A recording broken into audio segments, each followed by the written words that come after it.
What you're about to watch is all three non 2025 movies ranked videos slapped together. Not very well edited or anything. They're just all kind of put together. So now you can find them all in one spot without having to go to three different videos. So enjoy. So 2025 finally being over. It's time for the biggest ranking I've ever done. 127 movies. If you saw a community post I put out on New Year's Day, very early on New Year's Day, because I forgot to do it, you'll know that I have 127 of these movies to talk about, which is a lot.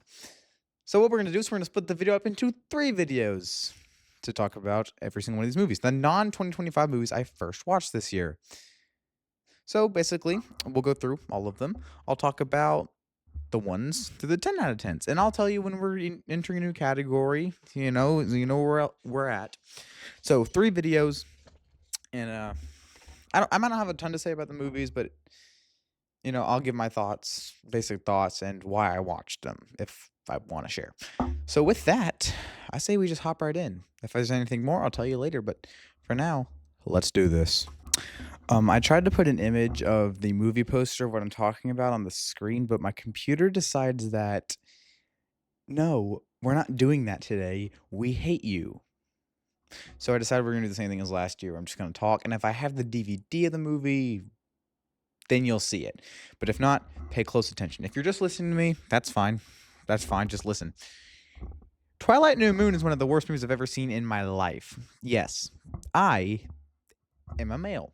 I have seen 5 Twilight movies this year. You'll never guess where they all ended up on this list. The worst one is New Moon.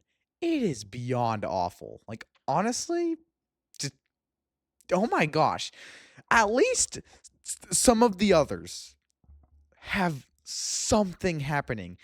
I legit was home alone, bored, decided that, okay, number 1, I'm sorry, I keep going on tangents. The dumbest thing I have ever done, ever, and I've done some pretty dumb stuff, is watch Twilight New Moon.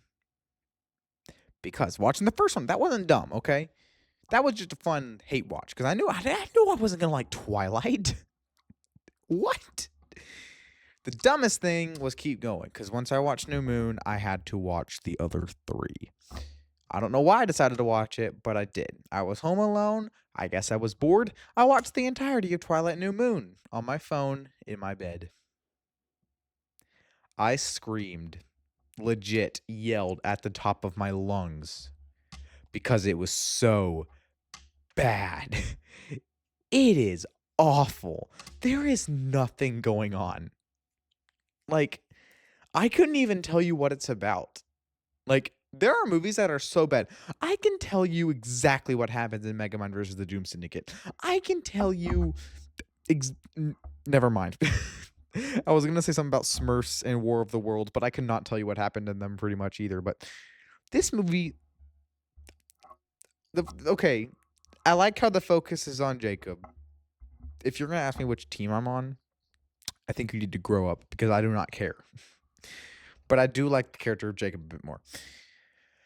So I like how the focus is more on him because the first one was more, Edward, and then this one's more him because Edward is barely in the thing. So there's that. I don't know. I am so. I originally gave the movie a 2 out of 10 because I thought maybe there's something here. Like the ending in the city was okay, I guess. But thinking back, if I ever have to sit through any of these scenes again, this might be like, oh my gosh. So this is the only 1 out of 10 on the list. Last year I think we only had 1 last year because I didn't really keep track, but that's kind of impressive. And I only changed my vote to like 1 out of 10 a couple days ago. Because thinking back, this is a movie that I never want to watch again. Megamind 2 and War of the Worlds 2025 are funny bad. It's hilarious how bad they are. This movie, kill me. Why? It's just, I'm just never, ever gonna subject myself to that again. That was horrible. There are a lot of movies on this list, but if we're being honest, the 42 movies we're going to talk about today we get into some really good stuff here. So it's kind of rare when I watched a bad movie this year because a lot of these were my choice. I didn't subjectively choose to go through a year and just watch a bunch of garbage. No, I chose movies when I have the pick of good movies I want to watch, which I guess makes sense. We're still talking about Twilight, by the way. This, besides New Moon, I would say, okay, whatever is shorter. Which one of these is shorter? I haven't even told you the movie. Which one's shorter? New Moon is 131. Okay, if I had to pick another one to rewatch, I'd rewatch this one. But they're both awful. Like, Twilight Breaking Dawn Part 1 broke me. There is nothing here. Literally nothing. I couldn't. Apparently, I blacked out at the end. I don't even remember. I don't even remember pictures of the baby. I'm gonna look it up. A picture of the baby from Twilight Breaking Dawn Part 1. Oh my gosh. Twilight Breaking Dawn 1 baby. And then, okay, yeah. Ew. Ew. Ew. What is that? What?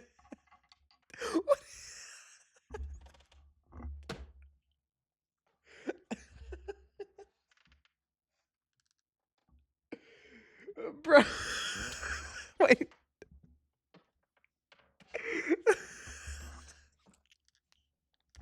What?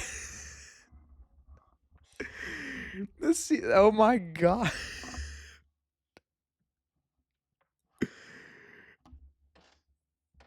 Wow. That. I forgot how bad that looked. Oh my gosh, it took me out. Yeah, this movie just makes me very uncomfortable.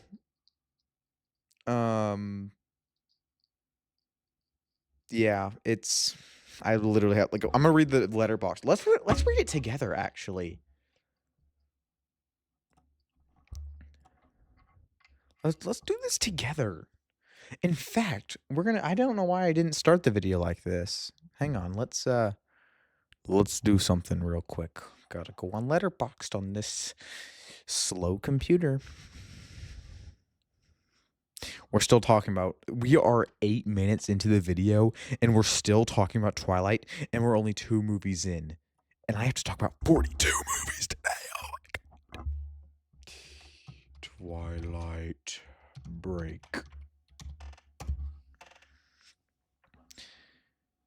Breaking 2 is definitely more popular. This is the most forgotten Twilight movie. I'm probably same if for like. Never mind. I'm not gonna say that. Let's see here. Let's have a look. I'm sorry it's so laggy. I'll close it after this. First of all, I don't know if I ranked these taglines yet. We'll go ahead and do that. I'm sorry for the lag. Forever is just the beginning. B tier, I guess. I don't know. Bella Swan and Edward Cullen's honeymoon phase is abruptly disrupted by betrayals and unforeseen tragedies that endanger their world.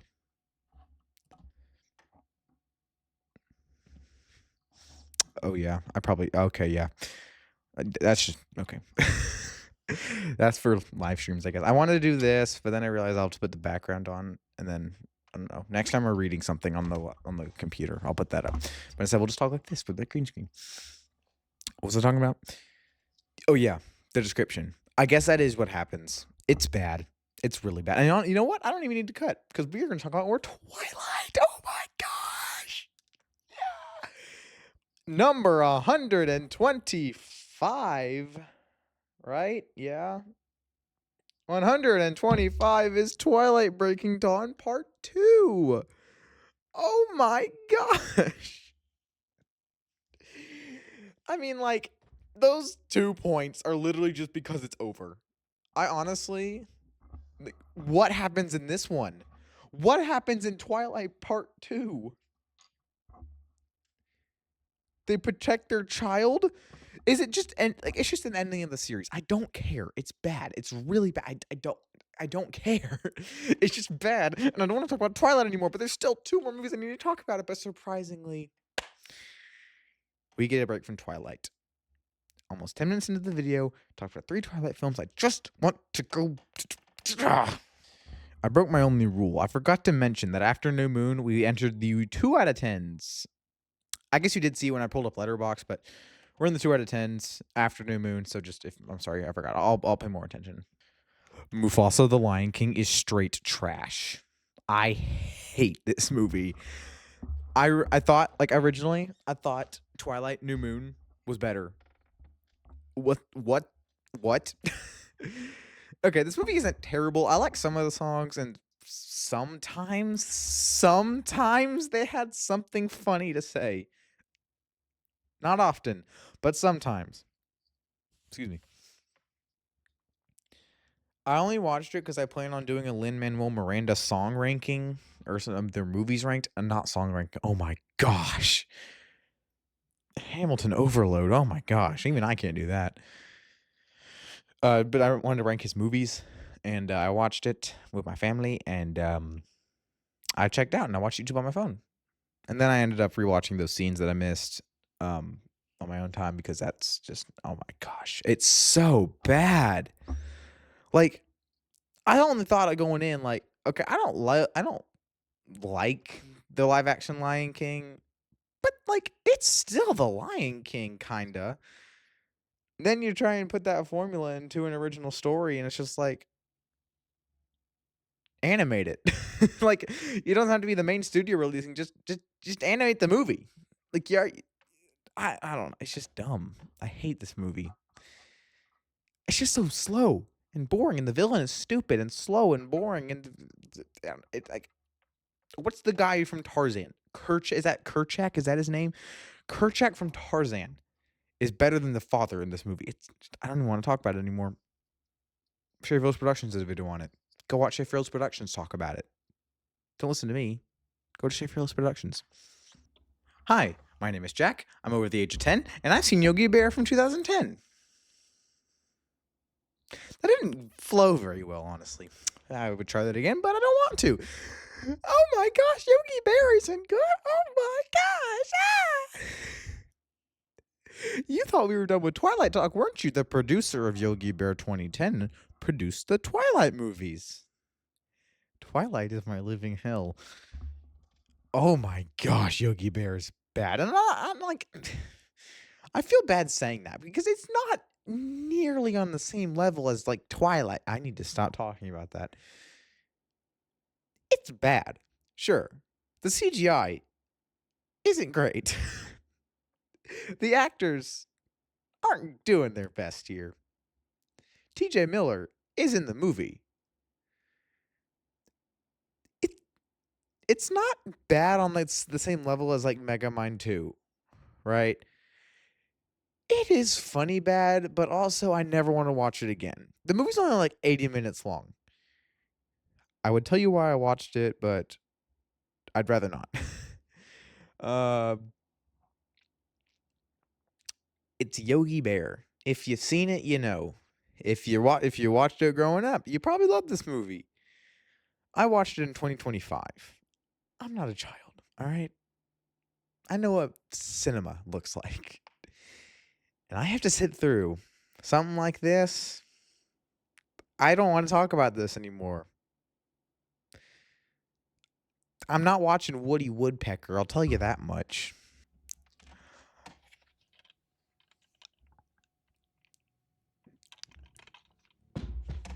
Yep! I threw it really far. Should I go get it?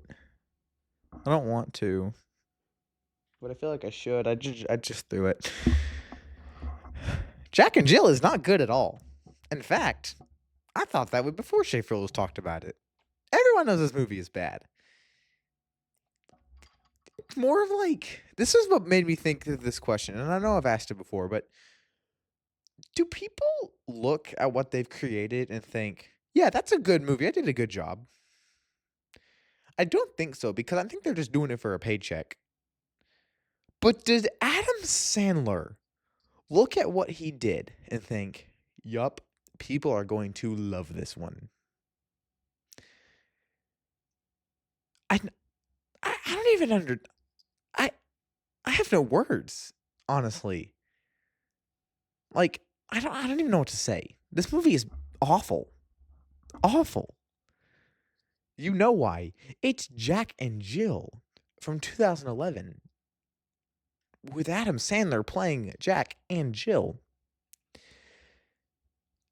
Now, I was surprised by something in this movie. It's not a good surprise, but I didn't expect Al Pacino to be one of the main characters in Jack and Jill 2011. Al Pacino. You know, Al Pacino of Scarface and Godfather 2, I think.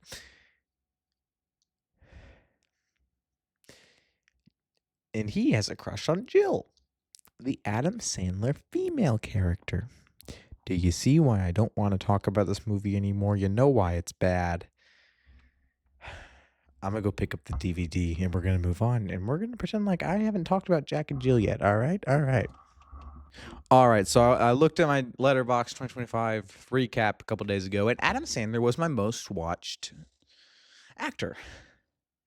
We'll be seeing a whole lot of him today. So, yeah.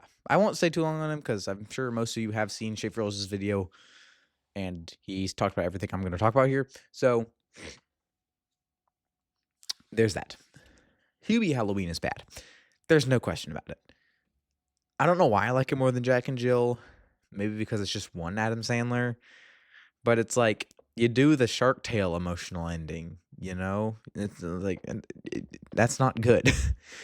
The characters literally have nothing. Why does... What's her name? What is her name? It's the girl from Happy Gilmore. Julie Bowen. I don't know. It's Julie something. She's in the movie, but like, if you know, you know. You know these characters aren't good. You probably haven't even seen this movie. If I kept that DVD there, that football would have hit right where it was. I'm done. We don't have to talk about Adam Sandler for a little while, I hope. Oh my gosh, we have to talk about Adam Sandler. I don't think... Okay, I needed to think of something for an April Fool's video, because I'm not watching another movie like 355 again. If you don't know, last April Fool's Day, I decided to be funny to rank every Simon Kinberg movie. You know, he's only directed 2 films. That'd be pretty funny. I even set up a whole premiere for it and everything. I watched the 355 as a joke, and I talked about it in that video. It's very boring and not good, and the characters have no chemistry together, and I don't really like it. It's too long. I don't really like. I have like I can't even believe I have to. Oh, I'm sorry, I forgot to say. Oh my gosh, we're in the 3 out of 10 range now, which means I have given the film a 3 out of 5 plus 5. I was honestly thinking about giving it a 4 because maybe that's what it deserves, because some of the action is okay, but no, it's a 3 out of 10. Which means, you know what that means? Do you know what that means? I like Twilight movies better than this one. That might even... what? Guess what? It's time to talk about Twilight more. Okay, I was honestly surprised with Twilight Eclipse. I did not hate it as much. The first half, oh my gosh. I really thought that, oh my gosh, I just watched New Moon. This movie's going to be even worse, because I hated the first half. Like, what even happens? I forget because I don't care. Yeah, she's in danger. And then the second half, which I don't even remember what happens there, but I remember liking it a whole lot more. Let me remind you, the second half is still very bad. But it's only like a 4 out of 10 on the badness scale. So it balances out with a solid 3 out of 10. I could not tell you what happens in this movie. But all I can say is, good job, Eclipse. You subverted my expectations. You still suck, and I'm never going to think about you again. But you subverted my expectations. My favorite actor is Jim Carrey. My favorite director is Robert Zemeckis. They worked together and created one of the worst Christmas movies I've ever seen ever. This might take the cake, honestly. Maybe not. I don't know. I've probably seen worse. Oh my gosh, I hated A Christmas Carol. I just I know this movie wasn't too horribly received, which honestly I thought, okay, maybe the story's good enough, but I can't even enjoy the story of A Christmas Carol without looking at these abominations of animation. This looks horrific. Like, oh my gosh. Like, look up right now. I'm going to look it up with you. Like, seriously. Let's look it up together. Right here, right now. Let's do it. I forgot to. Okay, we're not going to do it. Okay. I guess we'll do it this way. Oops. I probably shouldn't be doing this. This is probably lagging out the whole thing, and I probably should have paused the video, but you know what? We're just going to put it right there. All right. Jim Carrey, Ghost of Christmas Past. This look. Oh my gosh. Oh my god. That's just Jim Carrey's face on this. This is bad. That was. Oh my gosh, this movie is so bad. I like the story of A Christmas Carol. I think it's a pretty good story, and the movie's not very long, so honestly, the pacing is okay. I honestly thought they'd kind of linger on some of these spirits, but honestly, they didn't, which I'm appreciative of. So, there you go. The pacing was good. I don't know. I just kept thinking, like, I could be watching The Muppet Christmas Carol, which is like 10 minutes shorter than this. And it conveys everything so much better. Like, Michael Caine, I'm sorry, Jim, but Michael Caine is acting circles around you in this role. Like, you're putting on a voice, but I can still hear just your normal voice. And the voice you're trying to put on is annoying. Now, some people criticize your other works, Jim. They think you're annoying in other things. I like your other things, Jim. You know that. I was just personally annoyed by this one, and I'm sorry. My two favorite people in this industry, and you mess it up. And I guess that's what it's given, because Robert Zemeckis has given us some of the best movies ever. If only they got to work in live action together, because this is not it. What? A Disney Renaissance song ranking tease in this video? Oh my god. Pocahontas is bad. It's offensive. The acting is awful. There's a couple good songs, which we'll get to later in the month. Just give me a couple more days. I'll get it done. It's January 3rd when I'm recording this, and I still haven't rewatched Hunchback. What am I doing? Pocahontas is bad.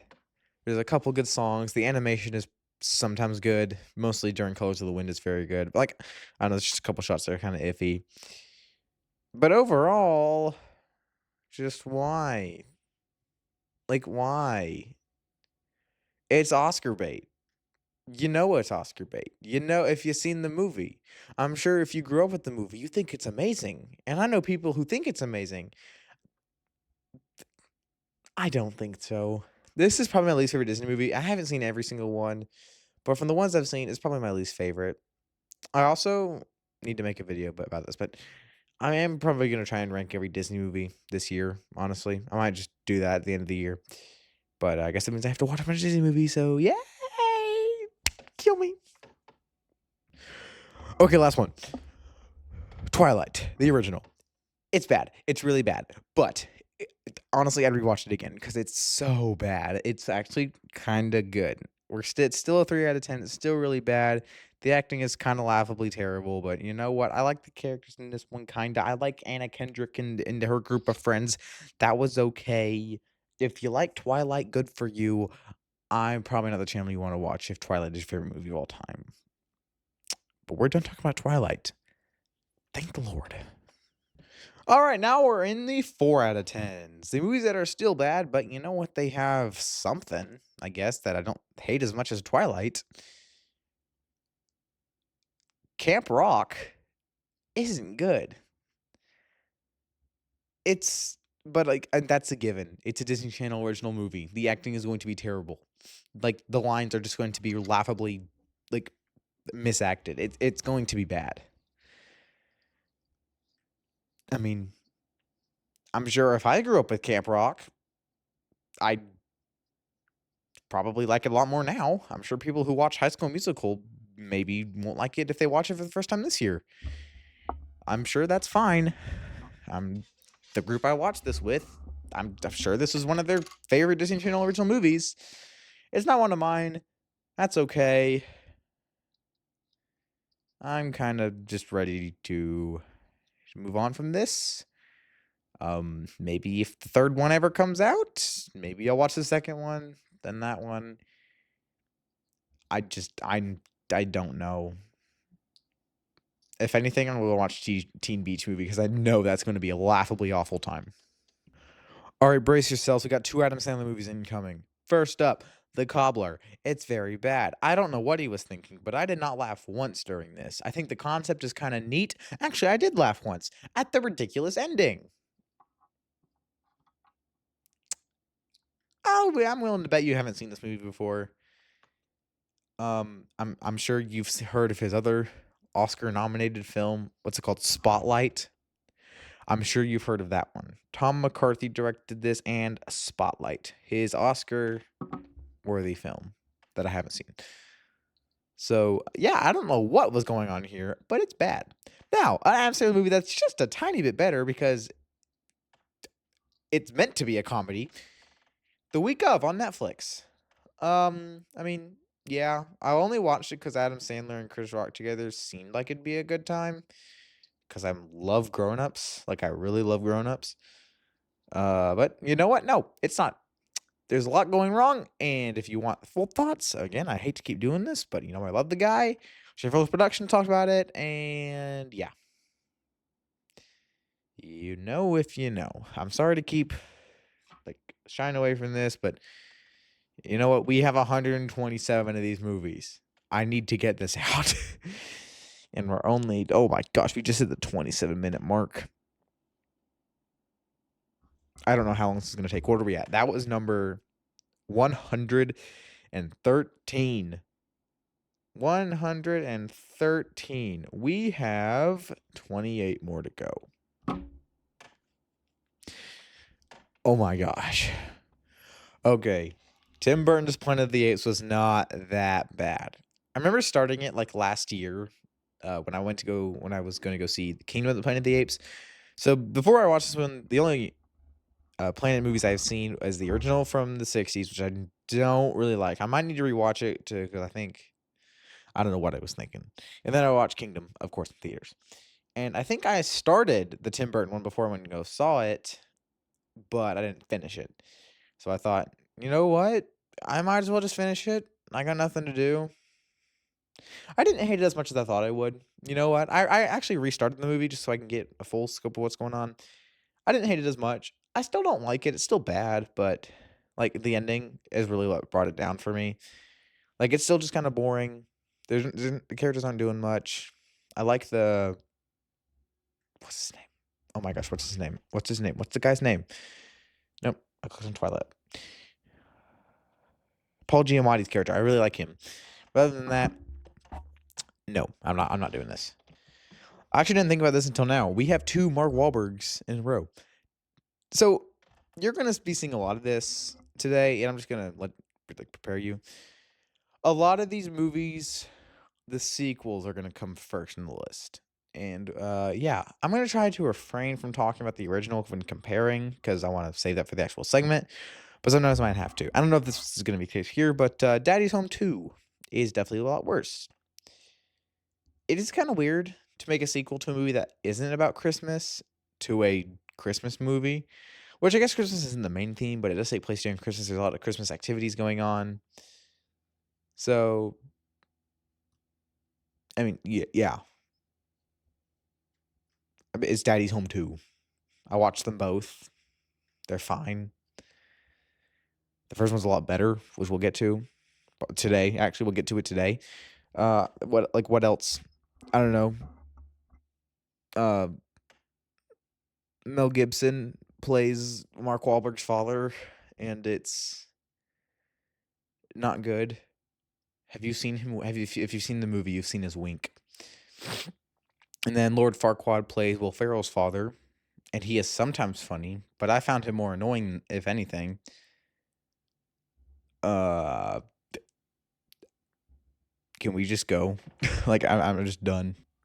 I think I've already talked about Unfrosted in the past for the 2024 video. I watched it in January. It's bad, but it's also really funny of how bad it is. And how I don't know. Jerry Seinfeld is just have a funny voice, I guess. I don't know. I've already talked about the movie. Go check out the 2024 movies ranked video. Great. All right. So, would you believe me if I told you it took a year to finish this movie?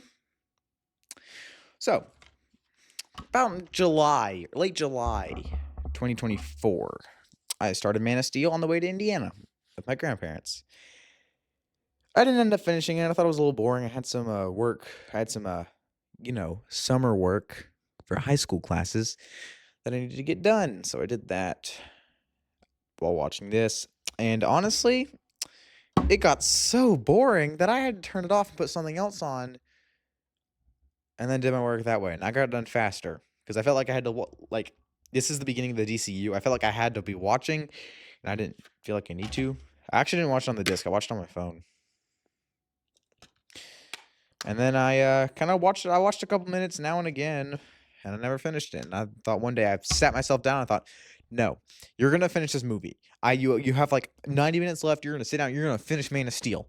And I did it. I watched Star Trek instead. I watched 2009 Star Trek instead with my dad. Thank you. That movie's a lot better. And then a couple months later, I went back. I laid down on my bed, and I think, don't you have like 80 minutes left? You're gonna finish Man of Steel, and I did, and I hate this movie. I'm never gonna watch it again. It's so boring and stupid, and I don't like Man of Steel 2013, and that's all I have to say. I do not care. I do not care one bit. Superman 2025 is running circles or flying circles around this movie. I could not stop thinking about how much I hated Man of Steel whenever I think about Superman 2025. I think I watched Superman 2025 before I finished this movie. So I did comparisons in the theater to the beginning of the movie. Oh my gosh, I cannot wait to talk about James Gunn's Superman later in the year because I can talk about it in the 2025 video. I don't want to talk about this movie anymore. It's bad, but it's a lot less offensive than some of the other, like, are you going to tell me that Daddy's Home 2 is is better than this? No. The direction is still pretty good. It's still a superhero movie, but just the cards weren't played right. But anyway, can we move on now? Here we come to the 5 out of 10s, the mid ones, the boring ones, and everything in between. You Don't Mess with the Zohan has some interesting elements. It's kind of offensive at some points. The ending is kind of sometimes neat. Adam Sandler does a job. He does a job acting, I guess. It's not terrible. Rob Schneider plays Brownface again.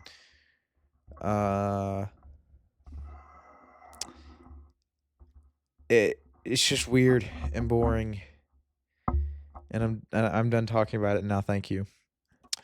I watched Brother Bear for a canceled video, and I guess talk about it here. Brother Bear is boring. The animation is pretty good, and the songs, they're doing the Tarzan thing where it's just Phil Collins singing.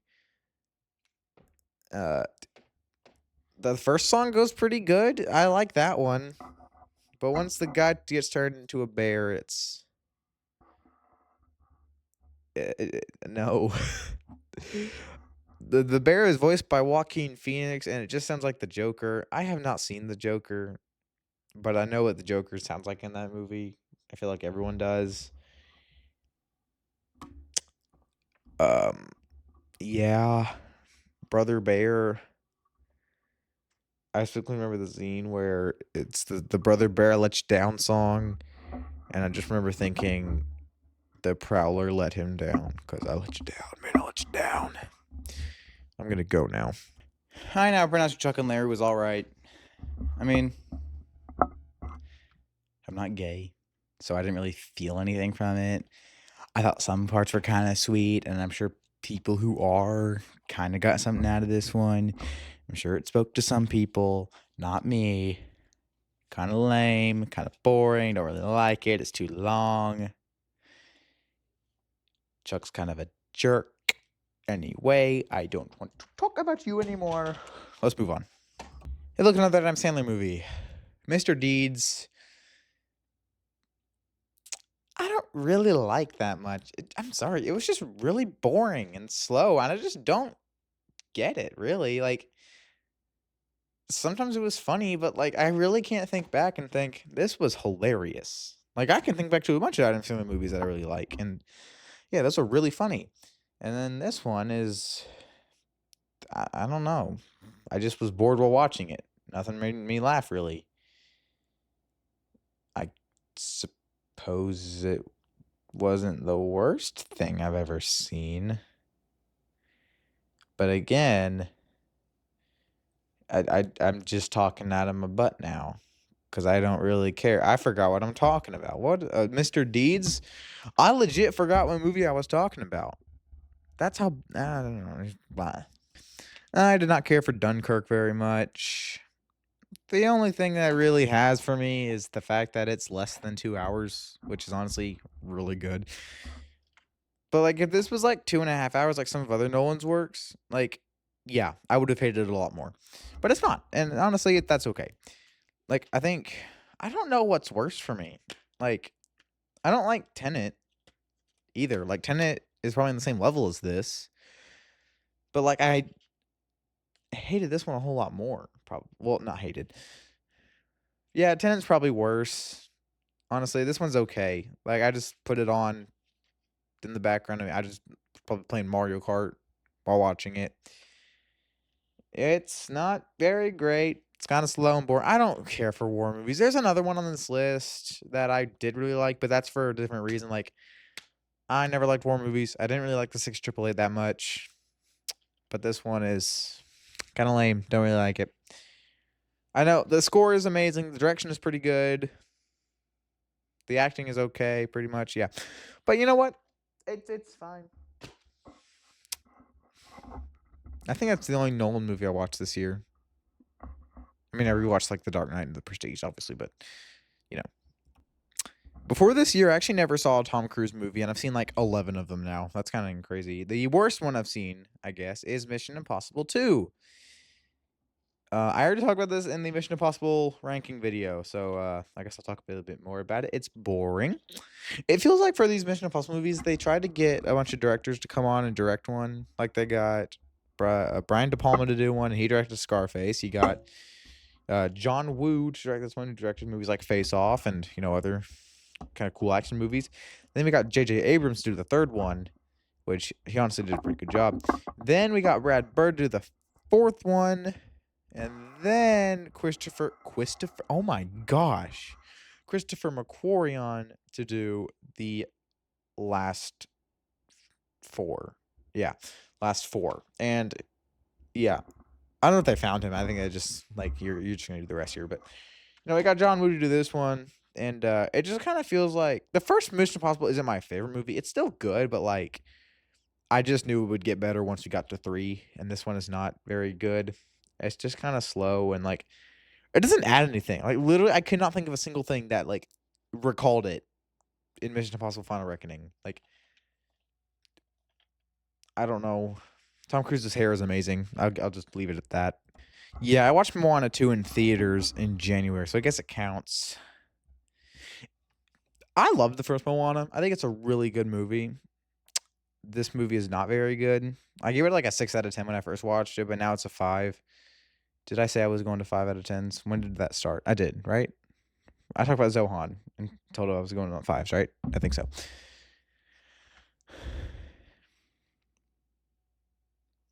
I just don't know anymore. I just wanted to be done talking.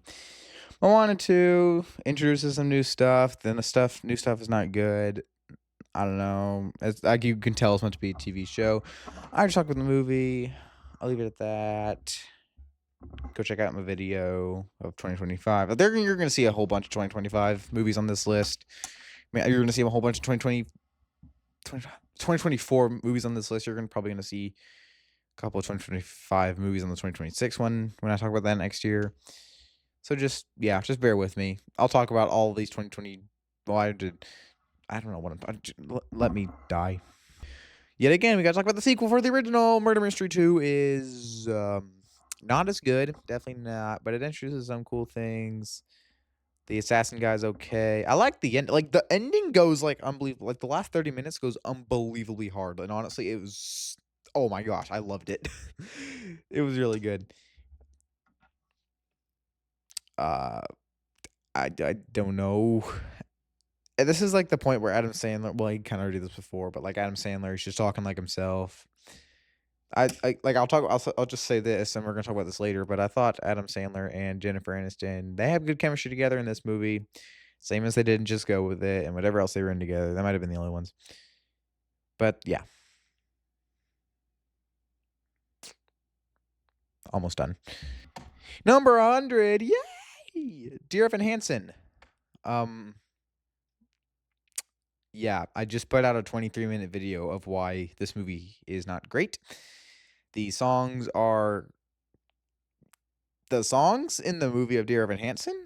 The editing isn't great. The direction isn't great. The actors aren't doing their best. Go check out the video.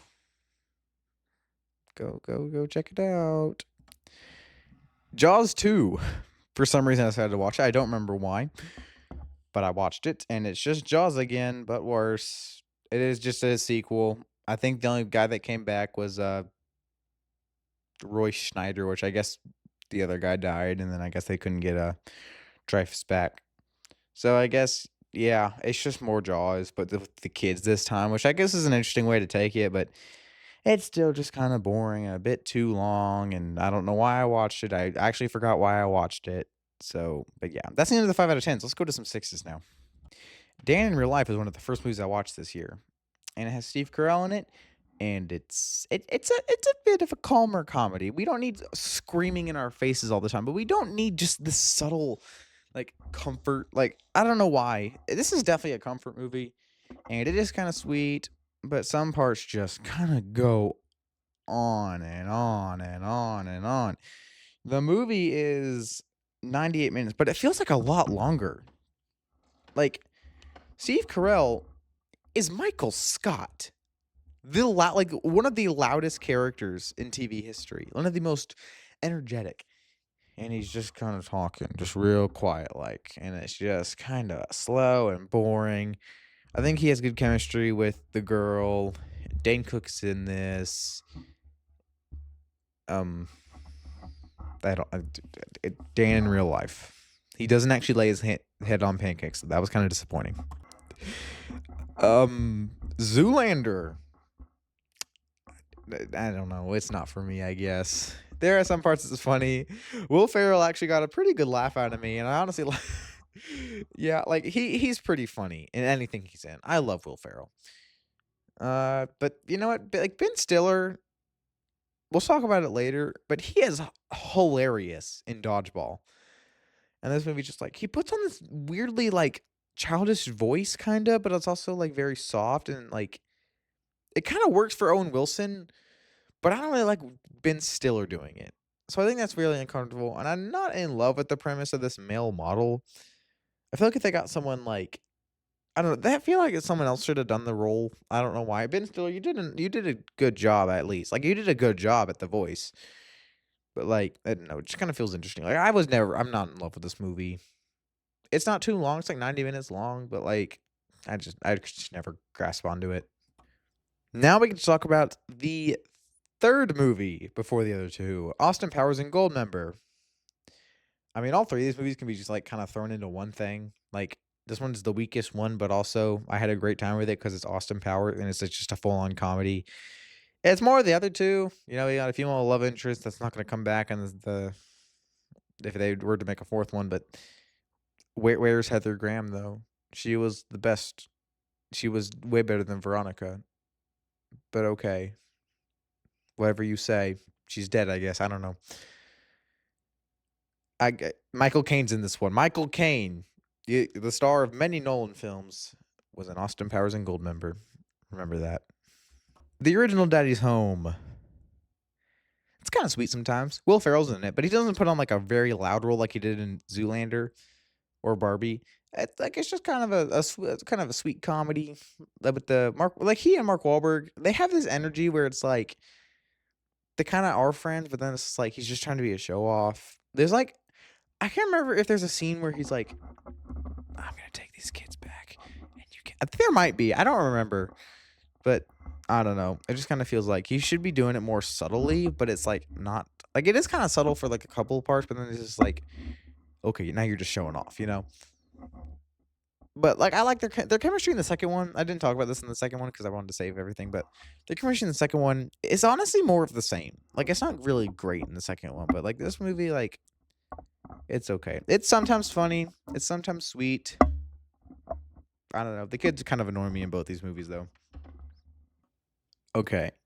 I know I'm kind of breaking the rules, but it's going to be like another 2 videos before I get to talk about this. But I love Men in Black, all right? I love that movie.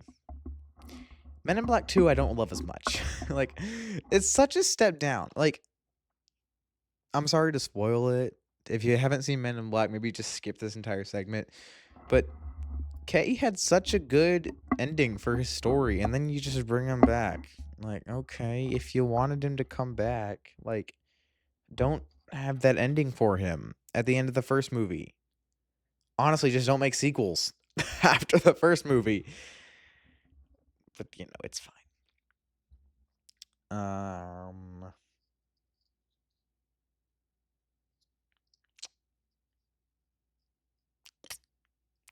It's Patrick Warburton's in this one. I think he should have been the new replacement, but what do I know? I'm the one who makes decisions over there. It's fine. It's still more Men in Black. I don't. What happened? Who's the? I don't like the villain as much as the first movie, but you know what? Let's just leave it at that. Guys, Ace Ventura 2 is not the greatest thing ever. Ace Ventura 1 is one of my favorite movies of all time. Like, maybe even top 10 material of my favorite movies of all time. So when the second one only gets a 6 out of 10, you know I'm not biased, right? All right. Like, the first one, you have that silly premise. A pet detective. Like, what? And it, like, you don't really have a plot. And then this one just kind of like, let's do it again, but make it more sillier. People will love that. I did not love it as much. I know people who like this one more. That's fine. It came out a year after the first one, though. And you can just tell, like, people loved Ace Ventura. Let's make another one right now. Like, the side characters aren't as funny. Like the guy who insulted Ace at the police station with the bug. That's funny. That's one of the best jokes in the movie. This new guy, he isn't funny. He's not funny. Like, it's just kind of lame. The movie is still enjoyable. It's still Ace Ventura. The character is still honestly more annoying. I'm not in love with Ace Ventura as I am in this one, but there are some really good moments. Like, you can think like, yeah, that's what he'd do in the situation in the original. So there's still some of it, but it's just not my favorite thing. Talking about the sequel again, Ghostbusters 2. It's definitely worse. It's like the Men in Black 2 of the Ghostbusters. I love Ghostbusters. I love the original Ghostbusters, but this one is bad. Or not bad, but interesting enough. I mean, it's just a little. It's like it's about the same length as the original one, but the original one was paced better. Like, this one's just like, feel like there's a lot of relationship issues that we have to go through with Dana and Peter, and then you got I don't know, the joke with the proton packs firing up, though. That was really funny. That got a good laugh out of me. Winston is not used again very much. I like when they sing it at the party, though. That was pretty funny. Ghostbusters 2 is not as good. Just watch the original. Meet the Fockers. It's the sequel to Meet the Parents. That's exactly what they do. They meet Greg Focker's parents, played by Dustin Hoffman and the other actress. I forget her name. I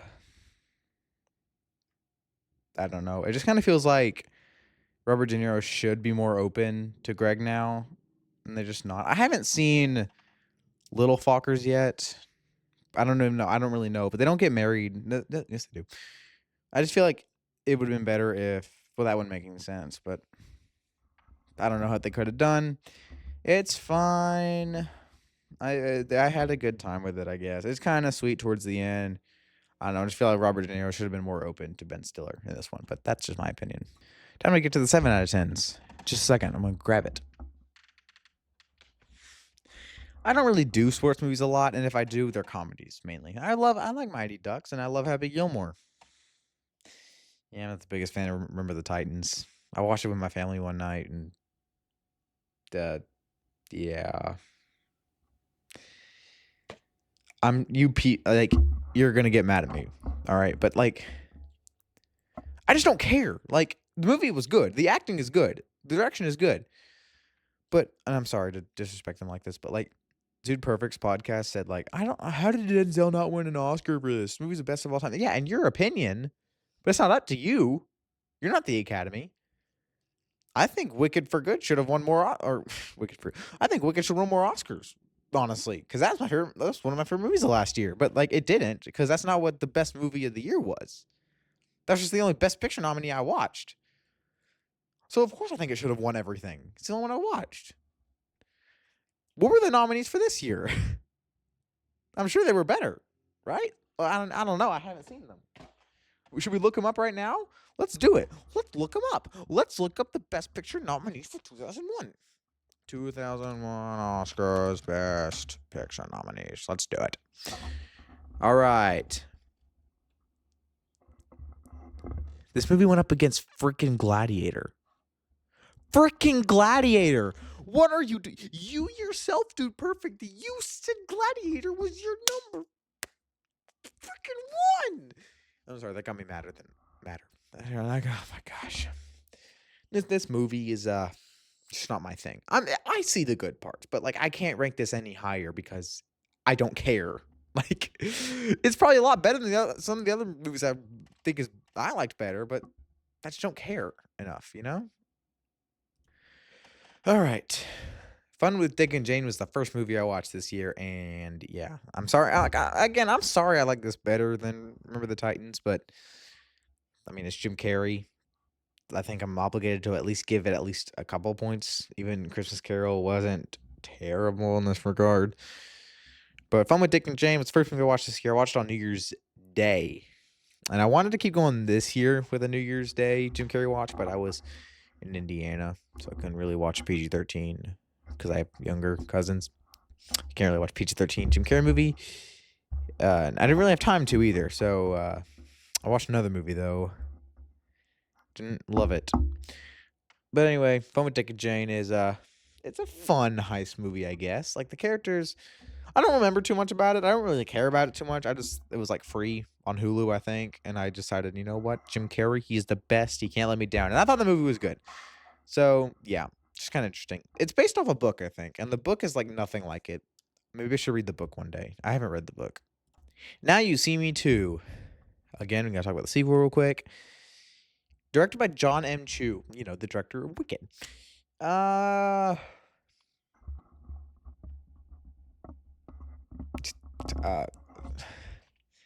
It's good. I love Now You See Me, right? And we'll get to that later.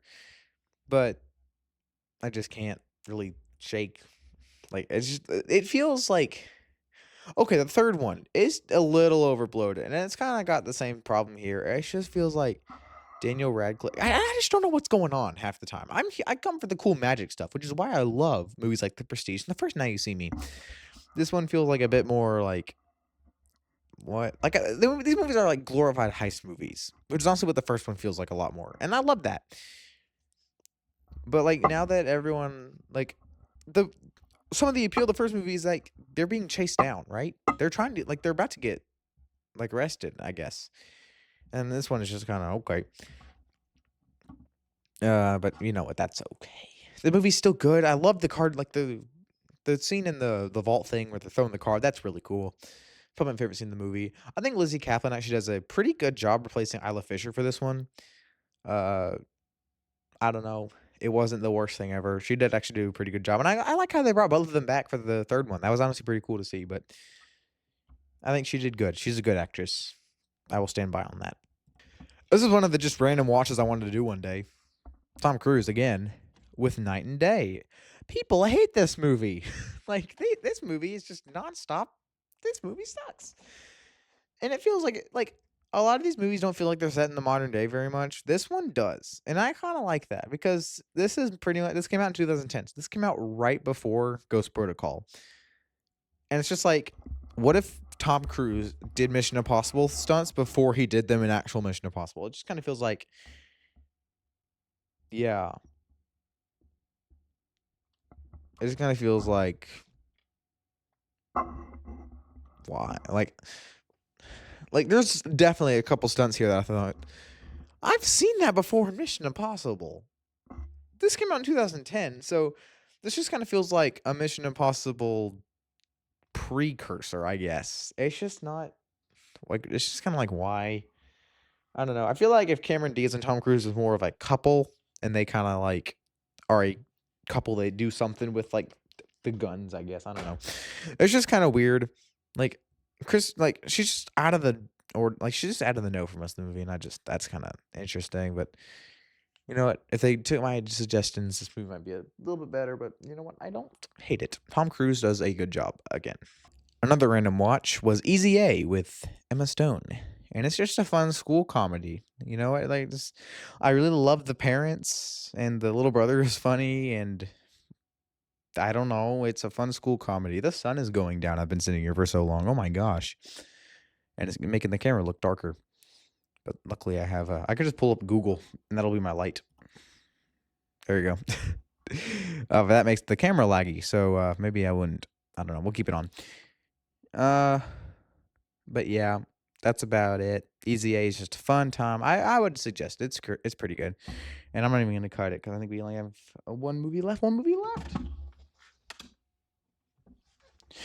Austin Powers, International Man of Mystery. Like I liked it, but like I also thought like this is such like my humor that if I ever tried to watch this with anyone other than myself, like maybe one other person, maybe one of my friends would get it. Like we laugh with it. But like if I were tried to watch this with anyone else, like they'd just think it's stupid. But this movie is good. It's funny. But you may realize that we've talked about the first and the third Austin Powers movie, which means there's only one place it could be in the next video. Because I'm done talking. Ladies and gentlemen, thank you for watching. We'll do 42 more in the next video, and then do the last 42, and we'll move on with our year. Thank you for watching this video. See you in a couple days, I guess, whenever I put it out. Bye. All right. Let's keep going. This is part 2 of non-2025 movies I first watched in 2025 ranked. We did 127 to 85 last time. So today we're going to go through, what was it, 84, 85? I don't even know. I'm going to go through 84 to 43. Yeah, so guess we'll get started. Men in Black 3. I like Men in Black 3. It's a big step up from 2. It feels a lot more personal. Like this is K done right. I don't think 2 used, like, if you remember, I don't think they used K too well in 2. But this one, you know what? I like it because it's not really K. It's K from the past, and he actually, you know, like it's nice. Josh Brolin does a really good job at this. He's a really good actor. We all know this. He's really good. Yeah, I don't know. I liked it a little bit more. It just felt it's just good. It's just a good movie. That's pretty much it for that. 17 again was the second movie I watched in one day that played Darn it, I had such a good one for that. What's the song name? Let me try that again. 17 Again was the second movie I watched in one day that had the song Danger Zone in it. Nailed it. Yeah, 17 Again is actually pretty good. I don't know why. I don't know why people hate it. So, I mean, I know why people hate it so much. But I don't know. I kind of liked it. I thought it was kind of sweet. I mean, I watched it because I was bored one day. I was in Orlando and I had nothing to do in a hotel room. So I watched 17 Again on Netflix because, you know what? Matthew Perry's in this. Chandler from Friends. I love that show. Oh my God. I love Friends so much. So, yeah, but it's a nice story. I don't know. It's a little weird at some spots. I don't know. It's nice to see Matthew Perry in something because he's not going to be anything else. So, rest in peace. You were good. Yep. You might not know this next movie, but it's called Adam, and it came out in 2009, I think. Yep. And it's about a guy with Asperger's syndrome who falls in love. He develops a relationship with his neighbor, Beth, who played by Rose Byrne, and they're both doing a pretty good job. Like these are good. I don't know. And some parts it's a little weak, and it just kind of feels like you go like I don't know if I want to like say what's happening or if you should just watch it because it's good, but like yeah, that's about it. It's good. It's a good movie. Go. I don't know. There's like a scene where like he crashes out. It's just like okay, yeah, he can do that. He has Asperger. It's just weird. I don't know. But it's a good movie. I'd say if you're into that kind of stuff, it's probably worth your time, but I'm never going to watch it again. But it was good. I liked it. Yep. It's my favorite. The Spy Who Shagged Me is just I don't know why I like it as much more than the first one, but it's just funny. I don't know. I like Heather Graham does really good in this role. I like again like Dr. Evil is amazing. Mini Me is funny. This movie's just a lot funnier than the other two, and I don't know. I like it. It's funny, but it's really only funny to me. It doesn't sound like yeah. There's the disc if anyone cares, but yes, The Spy Who Shagged Me is the best Austin Powers movie. Are they ever gonna make 4? That'd be awesome. Now that is high quality H2O. It's really not. But The Waterboy is next, which is a good and funny Adam Sandler movie. Like it's one of his classics. It came out in the late 90s, which is kind of when he was kind of thriving there. And so that this is regarded as a classic, and I can see it. It does feel oddly nostalgic in a way that I don't think The Longest Yard would be, and I haven't seen that movie. And because like that one seems a bit more like a sports movie. This one feels like a comedy first, which is why like yeah, it's a sports movie, but so is Happy Gilmore, and I love that movie. So, but yeah, it's very sweet. I love the scoreboard that says he loves his mama. That's really sweet. It's kind of funny how the girl like wants to kill everyone. I don't know, Kathy Bates. That's really I love when she dances on the camera. That was really sweet.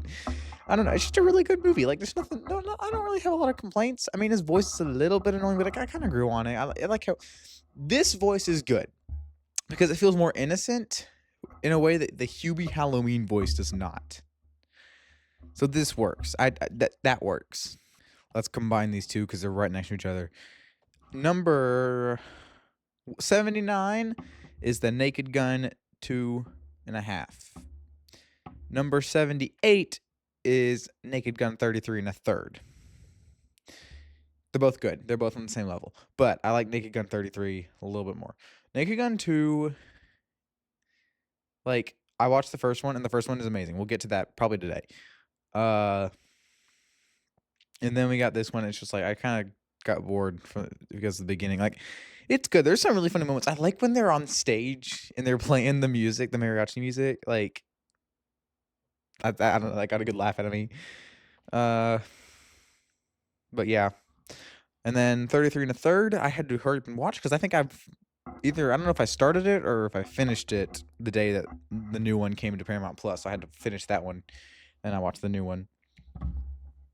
Whoa, I'm Spider-Man. I don't know, you didn't see what happened, but that was cool. Yeah, I mean, okay, I guess I'm kind of biased because Naked Gun 33 and a third does take place at the Oscars for its climax. Okay, I'm a bit biased. It's also the meme. That's where that comes from. You guys want to know what I'm talking about?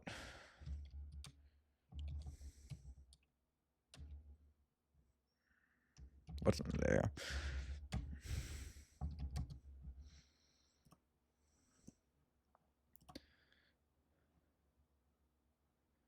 There you go. This one right here. That's funny. It's a funny joke. That's a funny joke. So yeah, these are funny movies. I enjoyed them. I guess. I don't know. I'll talk about the Naked Gun later in the video, and then I'll talk about the new one in a couple months, I guess. All right, off topic, but this is like extremely off topic, but this is stuck in my head. What's the song that goes do do do do do do do do do do do do do do do do do do? It's a movie score. It's like an older movie. I don't remember what it's from. I don't know. Anyway, this movie's really funny. I've seen it like 3 times. It's so good. It's so like ridiculous to a point where like Zoolander, like this is so much better than Zoolander. It's honestly like, and not to like I watched this after, or I watched this before I watched Zoolander, and then I watched Zoolander, it's like expecting a similar comedy level to Ben Stiller's character in this one. I just didn't get it. Just didn't get it as much. This movie is hilarious. Like, obviously, it's not the greatest of all time, so it can't go any higher, really. But I don't know. It's really funny. I originally gave it like a 6 out of 10 because it's not very. It's not like a. It's just a fun movie to rewatch. But then I thought, like, I've rewatched this movie enough. Give it a 7. That's pretty much what it deserves. So, yep, there's that. Here's a random one that if you've seen it, you think it's one of the greatest movies of all time. Who here remembers the movie Gattaca with Ethan Hawke? Right? Is that who it is? Is that yeah, Ethan Hawke, Uma Thurman, and Jude Law. Who remembers that? This movie, Gattaca. Who remembers this one? Well, I have seen it. I have seen Gattaca. And I thought it was pretty good. I watched it in biology. I watched it, I don't know, that one. I watched it in biology. It was toward the end of the school year. And I watched it. And honestly, I thought it was pretty good. Kind of a bold choice to show a bunch of 15-year-olds. But it's a good movie. It's kind of made to show like, yeah, this is for biology. So it makes sense. It's a good movie. I was honestly surprised at how good it was, but you know, if you like, let's go to Letterboxd and look up Gattaca because I spelled it wrong. Hopefully, I don't know what I'm trying to say. Like reviews, they're gonna be good. Like I don't think anyone really hates this movie. Alan Arkin's also in it. Yeah, a 3.8. If you've seen the movie, you'll know it's good, but only okay, a little bit, but like look at that. Vets has seen it. Vets loves it, but it's a good movie. It's a really oh wow. I want to go back to the screen. There we go. Close out Letterboxd, slowing everything down. So there's that. Gattaca is a good movie that I watched unwillingly. Probably would never watch it if not. I think we were supposed to watch the movie Contagion, directed by the Ocean's 11 guy, and we never did. We watched Gattaca instead. Should I watch Contagion? Let me know. If it's, I've heard it's good, but I'm glad I watched Gattaca. That's a good one. Wayne's World. This is a fun one. I honestly like Austin Powers a bit better, although Austin Powers is probably more funnier. There's something I would rather rewatch, but like there's something about this one where it's like they're creating a TV show, you know? That's cool. That's kind of what I do here. I create a TV show here. Not really. It's what I want to. But it's just like it's a comedy. I still laughed a couple times. I haven't seen Wayne's World 2. I should watch it. But this one is funny. I like when they're doing the countdown and it's like, "Well, how come we don't say 2-1 or whatever?" And I know the reason why. This movie doesn't know, but I do.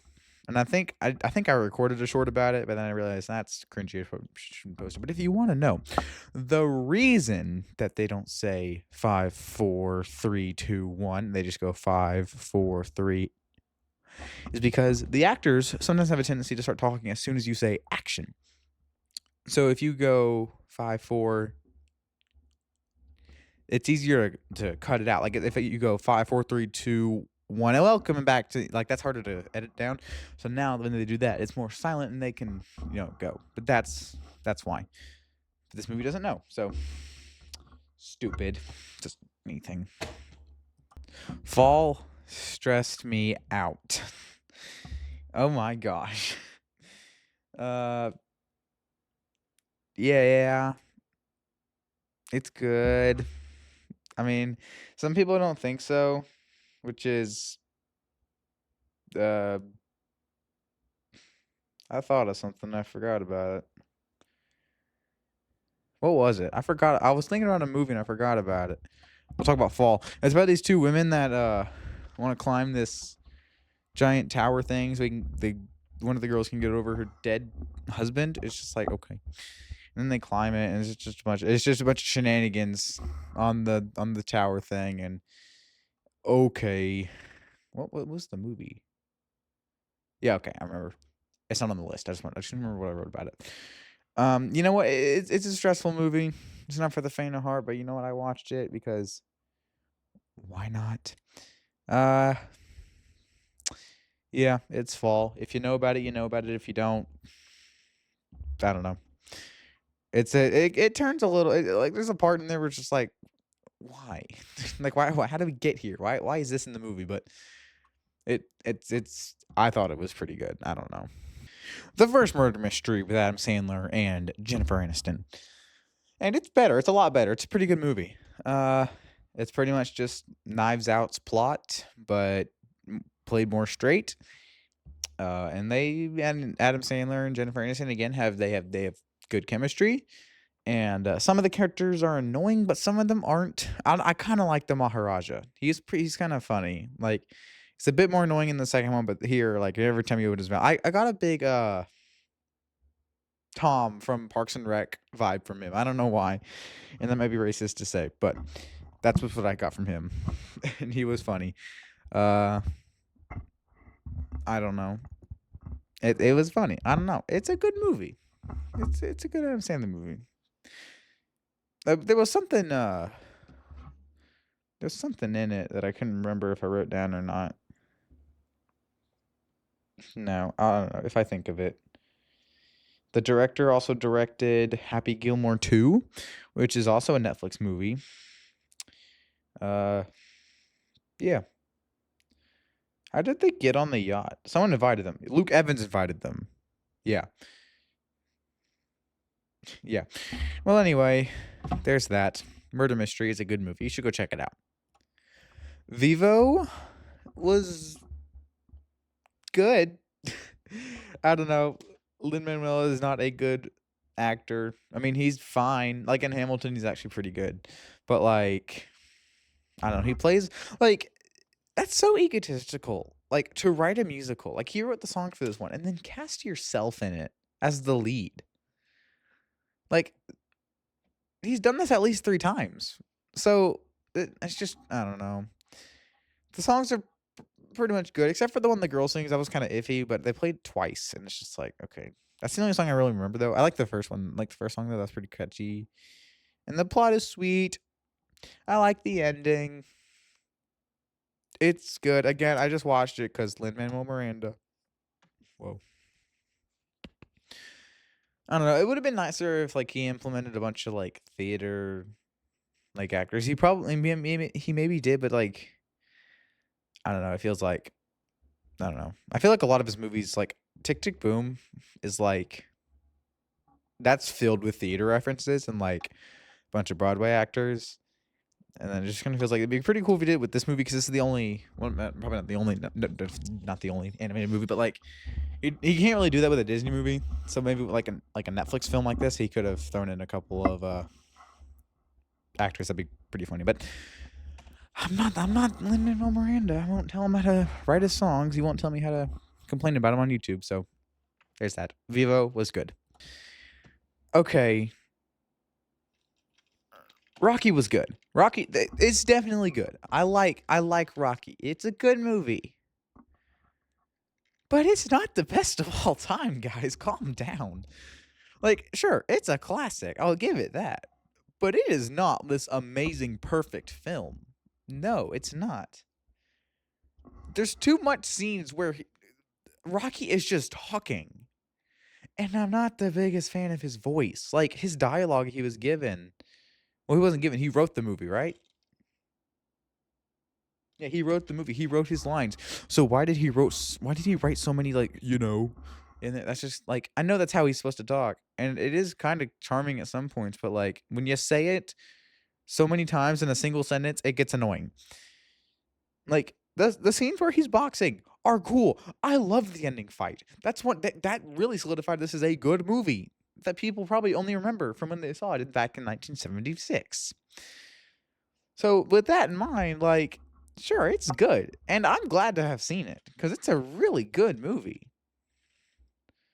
And if it's regarded one of the greatest of all time, then I would agree that it's a good movie. But like, The Dark Knight is one of the greatest movies of all time. Forrest Gump, and I'm not just saying that's an opinion. Like, everyone can have an opinion, but like when you have,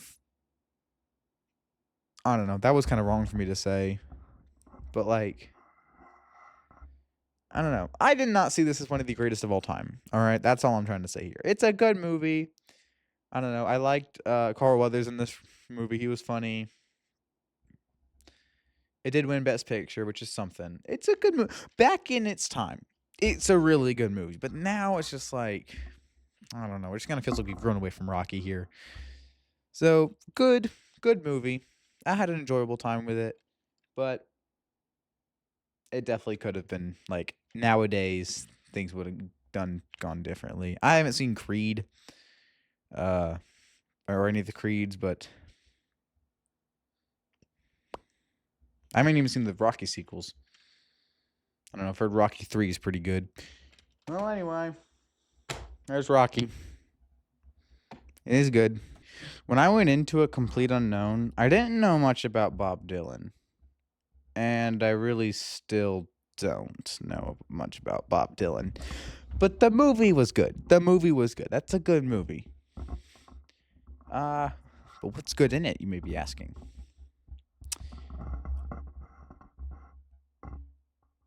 I don't know. It was just well made, I guess. Timmy did good. Like, he's a good lead in this role, I guess. I don't know. There was an awkward moment in this. If you go to my letterbox, you can see it there. I'm not gonna say it here, but go to my letterbox and you can see it. I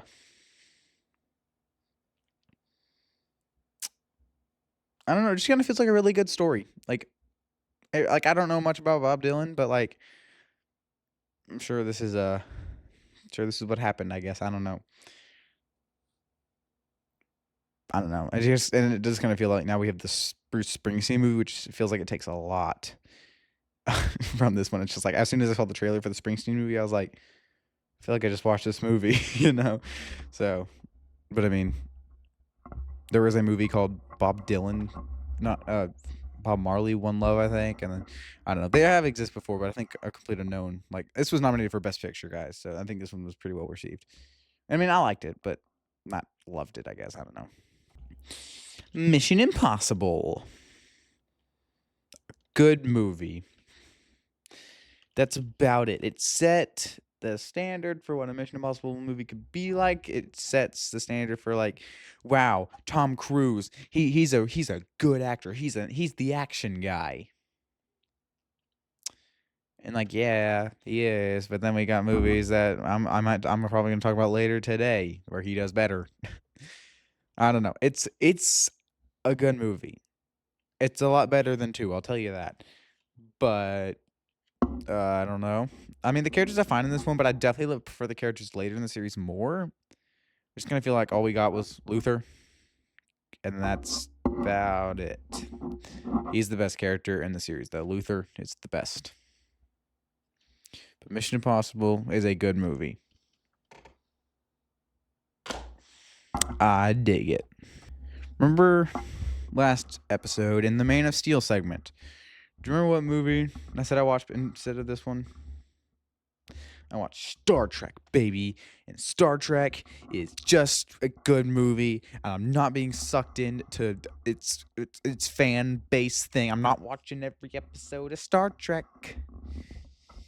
I ain't watching every episode of Star Trek. All right, I'll tell you that much. Maybe I think at the very least I'm gonna watch the sequel to this movie because I want to talk about J.J. Abrams.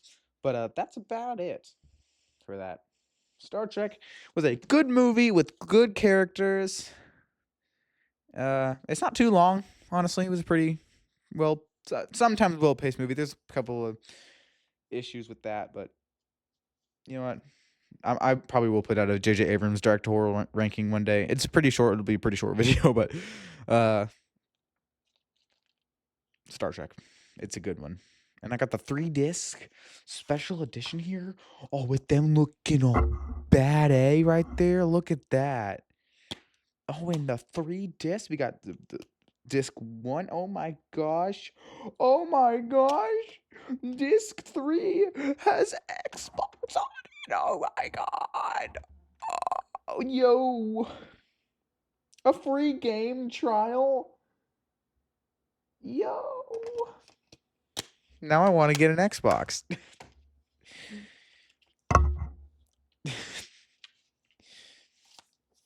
That'd be cool. I'd like an Xbox 360. That'd be fun. I don't know. That was a nerd out moment. I'm sorry. I watched 500 Days of Summer before I went and saw Jurassic World Rebirth because I needed something to do before I went and saw it because I was in a hotel room. And I looked at my Disney Plus watch list and thought, I can watch this. This one looks fun. And I watched it, and I think I played Yoshi's Story while I watched it. So that was awesome. That was an awesome time. The movie itself is a good story. I'll tell you. I'll give you that much. It was good. I don't know. I cannot stand Summer in this movie. Some people, I guess, like her. The girl I saw Jurassic World with, like we agreed that she is a. I don't know what is. I don't want to use it wrong.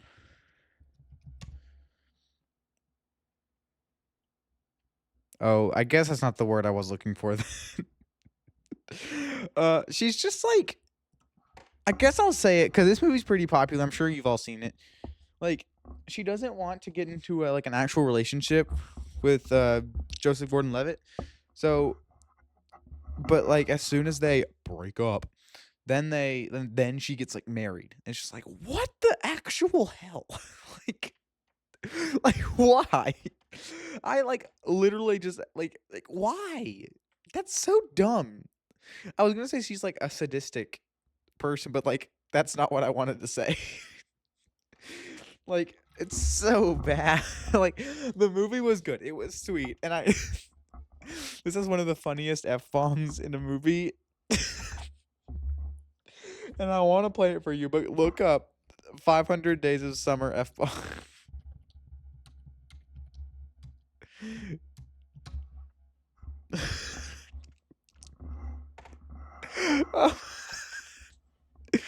I'll show it for a quick second.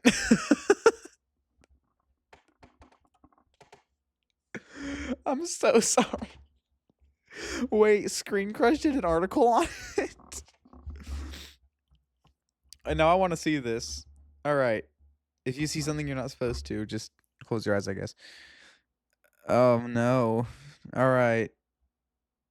All right, Billy Madison, that's a good one.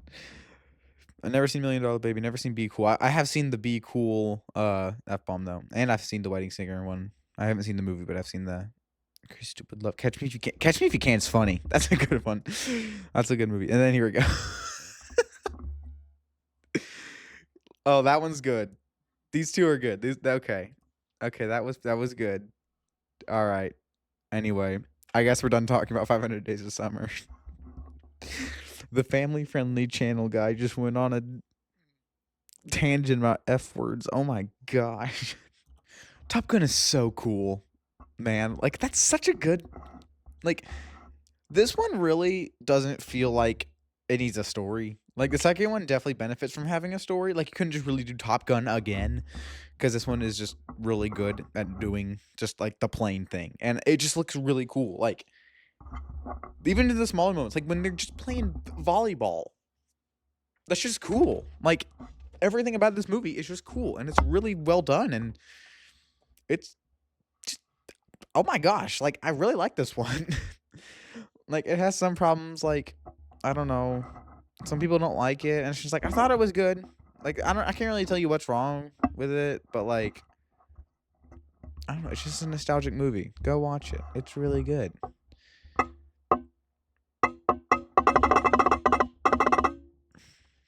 Anyway, I meant to put on my aviators for this scene, but they're in my room.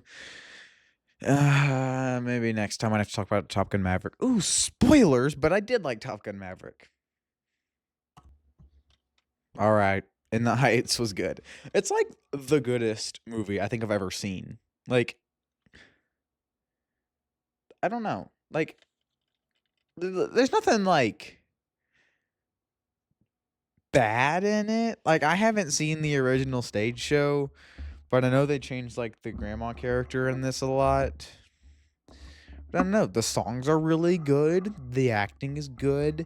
The direction is sometimes good. I don't know. I don't think John M. Chu is an amazing director. Wicked stands will haunt me for that, but you'll like he did good on like a couple movies. All right, sure. He directed Now You See Me Too, Crazy Rich Asians, this movie. Like he directed this musical and then two others. Like it's just kind of feel like I don't know when he wants to be a good director. Like it's just weird. He's a good director, pretty much. Like he directed fine in this one. This was good for him. And then like, why did he direct? Why did he direct Now You See Me Too? Why? Like why? I'm gonna look that up. I wonder if like I did John M. Chu direct Now You See Me Too. Let's see. They wanted a director familiar with big franchises. What did he do before this that made him such a good pick? If you want a director known with big franchises, get Robert frickin' Zemeckis to do it. Like, like a big What did he do before Now You See Me Too that made him such a big director?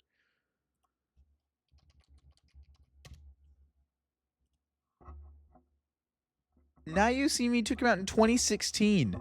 Step It Up? Is that your big series? Like, no. G.I. Joe Retaliation. What is that movie's letterbox score? This guy. G.I.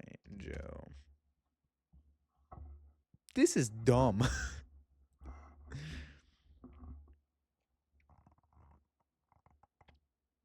A 2.2, and you trusted this guy before he made movies like Wicked and In the Heights.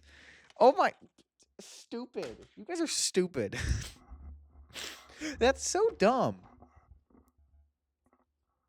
Like, there's a point where hiring the guy who would go on to make some of the most popular musicals for your magic movie that's not a musical. Louis Leterrier. Is that how you say his name? Leterrier. Pronunciation. Leterrier. Louis Leterrier. Oh, you say Louis. Louis Leterrier did a good job at the first movie. I don't know. I'm going on a big tangent here in the Heights, but he did a great job doing the first movie. What happened? Why did Louis Leterrier not come back? I said Louis again. Louis Leterrier.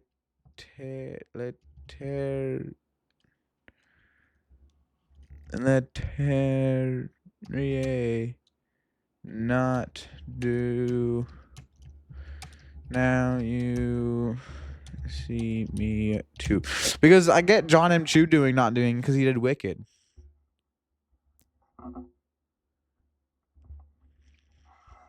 I don't know. This is dumb. Well, anyway, I have seen Blended like 5 times. I think I would know by now if it's a good movie, and I liked it. It's a good movie. It's a good movie. Blended is good. Blended is a good movie. Every time it's on TV, I watch it. Like, it's not a thing like, oh my gosh, I need to rewatch Blended right now to make sure I still like it. Yeah, I still like it. It's a good movie. But like every time it was on TV, it's just like, I don't know. I'll watch it. I watched it one time when I was like editing something, I think. So just like a thing when like I'm done like recording for a day and I've already watched like a movie that I wanted to pay attention to, I'll go on like TV and just like, hey, look, there's Blended. I'll watch it. So yeah, there's that. But it's good. It's pretty sweet. It's a pretty sweet movie. It's just like, just go with it again, which is fine. This is better than just go with it. But it is kind of sweet. I don't know. I don't really like I'm not a big fan of the kids in this movie, but the Adam Sandler and Drew Barrymore, they do have good chemistry. So yeah. But the fact that I've seen this movie so many times is pretty troubling.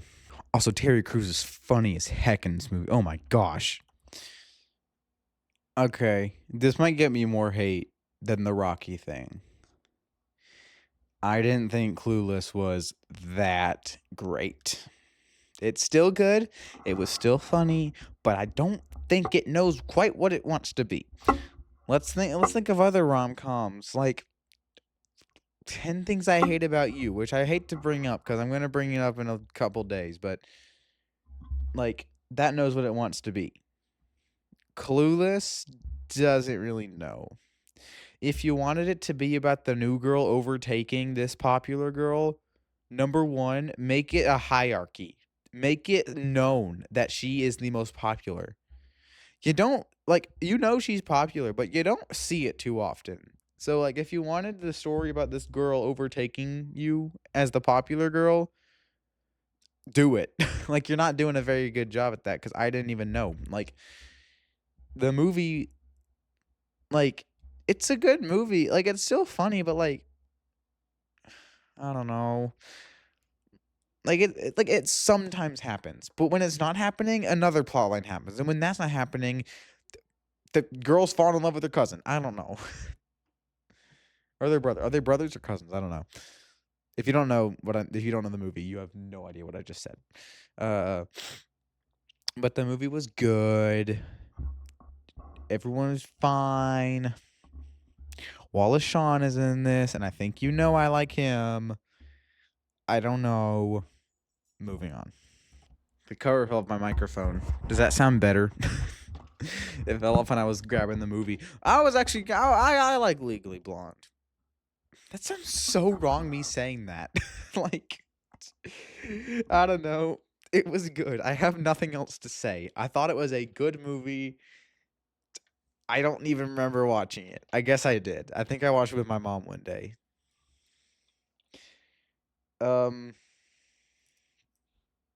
I genuinely like. I think I remember liking the ending with the courtroom. That was good, I guess.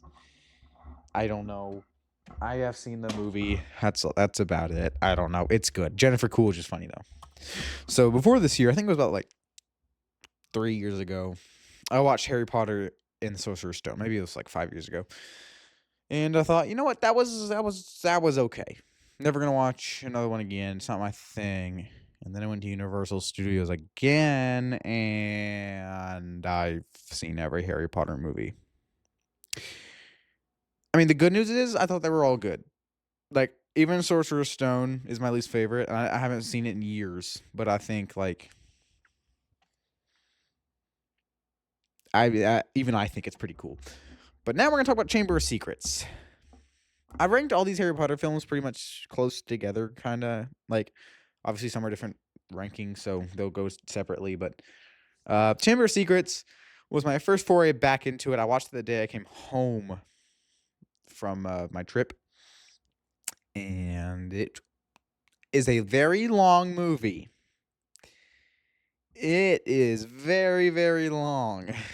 You have to really commit to watching this one in one sitting. But it was good. It like I don't know.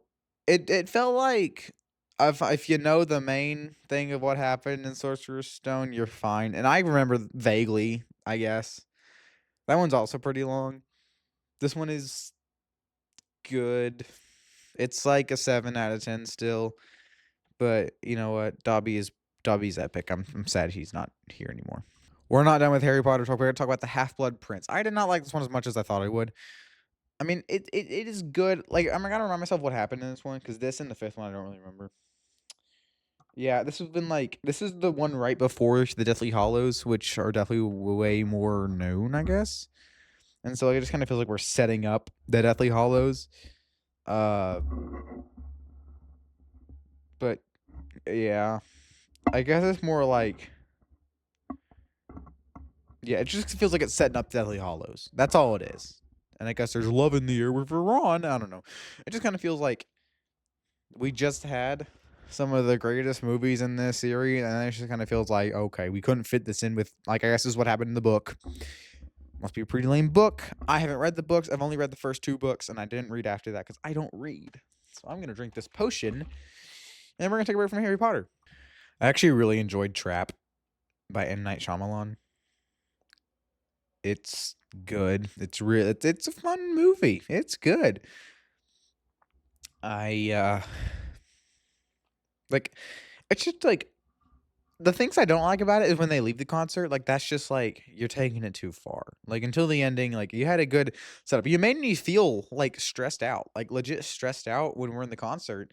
And then now it's just like, okay, this just kind of feels dumb. Like you're a bad person. We get that. I don't know.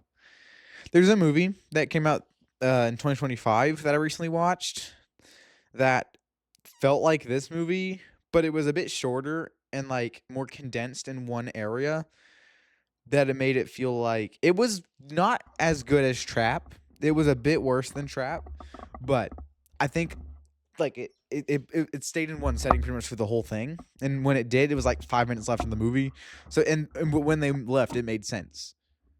But this movie just like you should have just had it like I don't. It's just, like if you've seen the movie, you'll know like it's a big pace breaker for us to leave the concert now. So it just kind of feels like I don't know. I feel like we should have been in the concert more. Like make us feel stressed out right now because like there's a guy held in captivity and it's just like make us feel that through like the whole thing and then maybe I don't know have him win. Have Josh Hartnett win. Do that. Like he doesn't need to be stopped. This is not a Marvel movie, guys. This is M. Night Shyamalan. He can do whatever he wants. I don't know. It was good. I really enjoyed it. After all, this is the top of 7 out of 10s. That's right. We're moving on to the 8 out of 10s now. Yeah. That's surprising. That's like what, over half? 127? No, it's not half. I don't know what I'm talking about. 63. So, yeah. But yeah, over half of these movies are good. So we just passed 63, yeah. So anyway. Who's ready for more Harry Potter talk? I'm not even gonna cut it. I just saw what it is. Order of the Phoenix was good. I'm sweaty, as you can see here. I don't know why I'm so sweaty. I know you don't want to look at that. But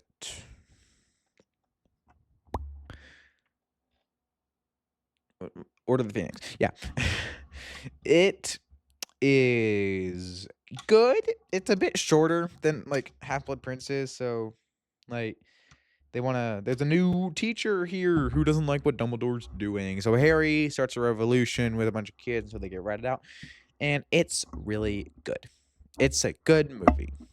Kind of a like I debated giving this one a 7, but like no, there's enough good stuff here where it's an 8. It's good. I like it. I freaking love Pirates of the Caribbean so much. Oh my gosh. And I haven't seen the other 2, but I have seen the original trilogy. And At World's End is great. um Like, it's really long. It's the ending. So I guess that makes sense. But it just kind of feels like, I don't know. I definitely enjoyed the other two more. I don't know. Like, it just kind of feels like we're wrapping up everything that happened. And then I don't know what the Stranger Tides movie will be, but is that what movie was I remember like one movie was added like after Disney Plus, and I remember that's thumbnail. So let's look at Disney Plus together. Oh my gosh. I love Disney Plus. I love Disney Plus so much. Pirate. Nope, I spelled it wrong. Pirates. Yeah, it was this one. Stranger Tides. I remember that just being randomly added one day. So if you wanted to watch them all. But At World's End is a good movie. We got to rest like it. The ending of Dead Man's Chest is so like the second half of Dead Man's Chest is so fantastic. Like it just kind of feels like now we gotta finish what it started. And it doesn't feel like it has anything. Like I can't really remember a lot that happened in it that I could call like, oh my, this is amazing. Like the first movie is the first movie. It's amazing. And the second movie has like the whole second half, which is like the Kraken and everything. Like, it's just so good. In this movie, I can't really think of anything that happens. I don't know. I remember that Elizabeth and Will get married. That's about it. But it was a good movie. I had a good time. So I have this poster that has the 100 best movies of all time on it, and Notting Hill is on that list. Which Notting Hill is a great movie. It's pretty sweet and pretty fun at times, but it kind of feels like we're wasting a slot. Like Rocky is justified. Rocky back then was probably one of the greatest of all time. I'll give it that, and it's a classic. Notting Hill, like I can't think of anything that would make this. Oh my gosh, this is a cinematic masterpiece. Like there's movies that I can think that I don't really like this so much, but this scene was really good. I can't pick out a scene in this movie that I think, yeah, incredible. So I mean, I don't know. It's good. It's pretty great. I don't know. They have good chemistry, I guess, and I like his. I think it was his roommate's name, Spike. He's funny. And it is kind of sweet at the end, but I don't know. Notting Hill's good. The original Naked Gun is a really great movie, honestly. Like it's pretty much never been done before that time. Like it just off. Well, I mean, it has, but like this was. I never even heard of these series before the new one came out, and I watched it, and it's just like, oh my gosh, this is so funny. Even though it turned into a sports movie, but hey, it was really good. I don't know. Like I feel like I talked the other two. Like Leslie Nielsen is perfect in this role. They're so funny, and that O.J. Simpson guy. He's going places. I'm sure of it. Just wait. I should not be allowed to do this anymore. I don't know. It was a really good movie though. The next 3 movies on this list is Harry Potter. If you don't like Harry Potter, please skip ahead. Alrighty then. Time for the most underrated Harry Potter movie, The Deathly Hallows Part 1. People do not talk about this one too much, and which is surprising because it offers a lot to the series. Like, you definitely feel the danger that these 3 are in. Like, I don't know. Like, it's not perfect. Like, there's still a bunch of Harry Potter movies I think are better, which we're gonna get to in like a couple seconds. But this one was really good. This one was pretty solid. I like how it doesn't like feel the need to wrap anything up because it's a part 1 movie. Part 1 movies often feel the need to wrap things up in a way that is suitable for a movie's finale. You don't have to do that if you already have a part 1 in your freaking name. Like, I love you, Mission Impossible, but you do this too. You did not need to wrap anything up in your part 1. It's a part 1 for a reason. You're meant to not be. You're meant to buy another ticket to another movie to find out what happens next.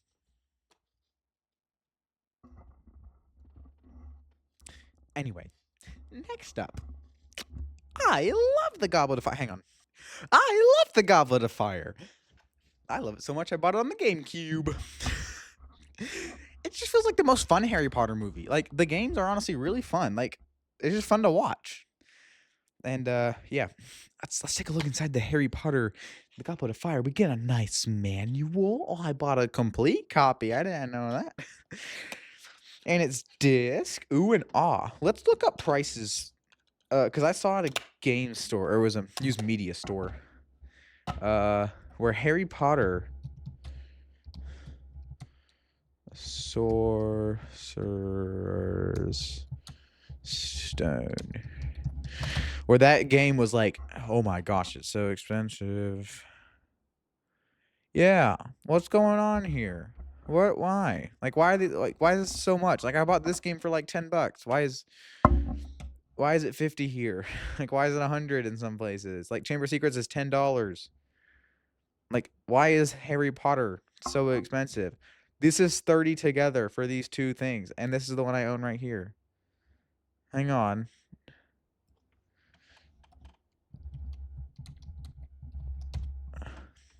Yeah, literally $8 here. This is what I bought it for, $10. Like, that's weird. I don't know. But Goblet of Fire is good. And it's fun. And finally, I'm not gonna throw this one because I'd like to keep my games intact. Put it right there. Prisoner of Azkaban, the so-called best one. I don't think so. I don't know. It's probably my second favorite, but like, I don't know. The director of this movie is like no nonsense for these 13-year-olds. Or 14, I guess they were in this when the movie came out. But like Chris Columbus, like I've watched a bit of the documentary on HBO Max, but it feels like the director, like Chris Columbus, felt like good working with the kids. He was more laid back and like jokey with them, which is good. And then this guy, like, he's no nonsense, and you can definitely tell like there's not as many like funny parts in this one, but it's still really good. Like it's a really good movie. It's probably like it's overall better than Goblet of Fire, but if I had to pick, like I'm rewatching Goblet of Fire because that one's fun. So that might be the most underrated one, but people talk about Goblet of Fire. No one talks about Deathly Hallows Part 1. How to Lose a Guy in 10 Days. It's another rom-com I watched. It's good. It's sweet. It's funny. It's really good. Matthew McConaughey does a great job. I forget her name, does a great job. Everyone's doing great. You're all doing great, pal. Let me move on now. Wallace and Gromit: Vengeance Most Foul. I talked about it in the 2024 video. It's good. I like the ending. It's sweet. I like the villain, but I think Curse of the Were-Rabbit is a lot better.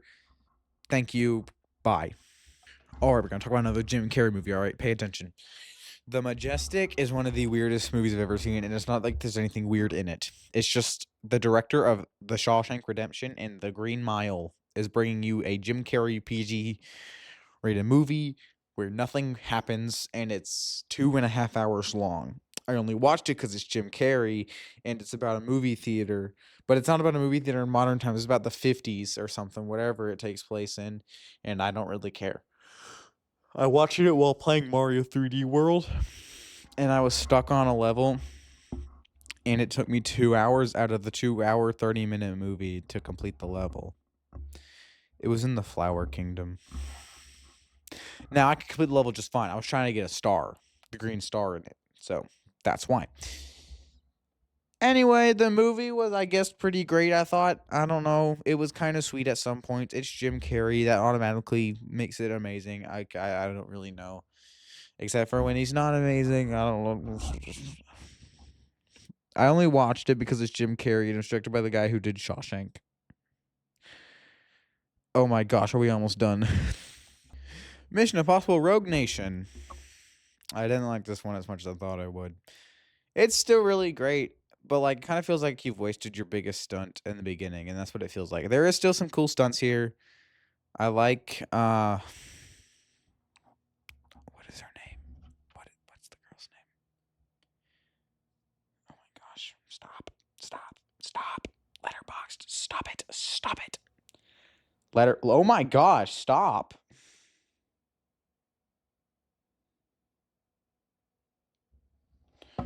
Okay, if you don't want to help me, I'll look it up myself.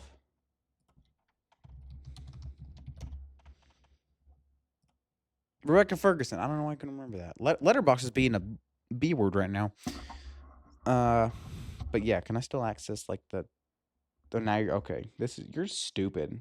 You're dumb. Why? Look what's happening. I don't know. The action was good, but I don't know. Spoilers, but I like 3 better. So yeah, there's that. I can say a lot about Les Mis. I can say a lot. First of all, if you've seen the movie, you'll know what I'm about to say. I'll just get this one out of the way. Russell Crowe is abhorrent in this one, which is surprising because he is in a band. Or he was, is. I don't know. I don't know if he still is. Probably not. But he was, and he can sing, and I've heard him sing. Now, I'm not really that much of a problem. I know he was cast just because he's big. So why in the hell did you cast Hugh Jackman? I mean, on paper, let's hire Hugh Jackman to do every musical from now on, because he is an amazing singer. Have you seen The Greatest Showman? He does incredible in that role. He sounds like butt cheeks in this one. I was honestly baffled when I first watched the movie. Like, am I watching the same guy try and sing?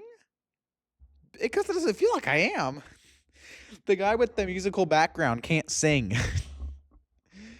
But he can. I know he can, but he sounds awful here. Like, Russell Crowe was hired because he's a big actor. Hugh Jackman should have been hired because he can sing. I don't know. It's so dumb to me. And that's pretty much all I have to say about the movie. Like, the rest of it was pretty good. It's bad when your best singer, like one of your best singers in the movie, was young Cosette. The child, whoever sung as young Cosette, she did a really good job. And I honestly thought it was better than Hugh Jackman in this movie. That was just embarrassing. Did no one tell Hugh to sing better? It just sounded wrong. So, anyway, we're almost done. Apollo 13 is a very long movie, but it is pretty cool. I've learned to never travel anywhere with Tom Hanks. I think it's funny at some points. It is really cool to see these guys try and navigate, because I would have been freaking out if this was me, but I'm just glad I get to watch it. It's a really well done movie. Ron Howard is pretty good as a director. Whoa, I need a drink.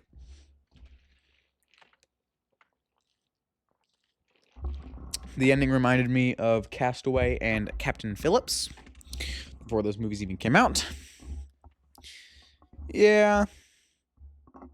I don't know. If you're old, you've seen it, I guess. Yeah, I like Mission Impossible 3 a bit more than Rogue Nation, honestly. Like, they're both really solid good, but, like, this one just feels a bit more personal. And I like a little bit of the action more. I don't know, it just kind of feels like if I'm on TV, this one kind of feels like it'd show up and I'd think, that's a good one. I'm going to watch it, you know? And I got the 2-disc special edition, and watch this. This case is so worn out that I don't even have to push down to take out the disc. That's probably not good for the disc, but I can do it. It's Mission Impossible 3. I'll talk about the rest of Mission Impossibles next time. Sonic the Hedgehog 3. I already talked about this movie. I guess we'll talk a little bit about it more. It's still really great. I think Jim Carrey's doing an amazing job. Shadow's backstory goes hard. I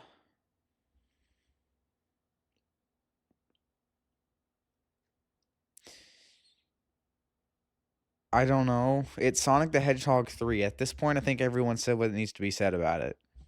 And finally, to talk about this video, I'm going to talk about How to Train Your Dragon. I watched it so I can watch the new one, and I haven't even finished the new one yet.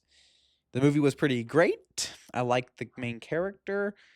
I'm not a big fan of the side characters. The score is incredible. I get why some people say this is the greatest movie of all time. I don't get it, mainly because I didn't grow up with it, probably. But the movie was still great. I don't know if I'll ever watch the sequels. Maybe one day. But I don't really care. I'll stick to Shrek. And that's it. We did it. We got through another 42 of them, I guess. We will finish off with some of the greatest movies of all time in the next video. I'm gonna go and stretch out because I've been sitting here for an hour. I'm ready to move again. Yay! Maybe next time I watch over 120 movies, I'll just split it into 4 videos because this was terrible. This was a terrible idea. But I will see you all in the next video. See ya. Alright, let's do this. We're going to finish things up today. Numbers 42 to number 1. This one's gonna be probably my favorite video of these 3 that we filmed because, well, we just talk about some of the greatest movies of all time. So let's just hop right into it. Like literally, let's just go right into it with all right. I'm kind of dreading this. Lord of the Rings: The Two Towers.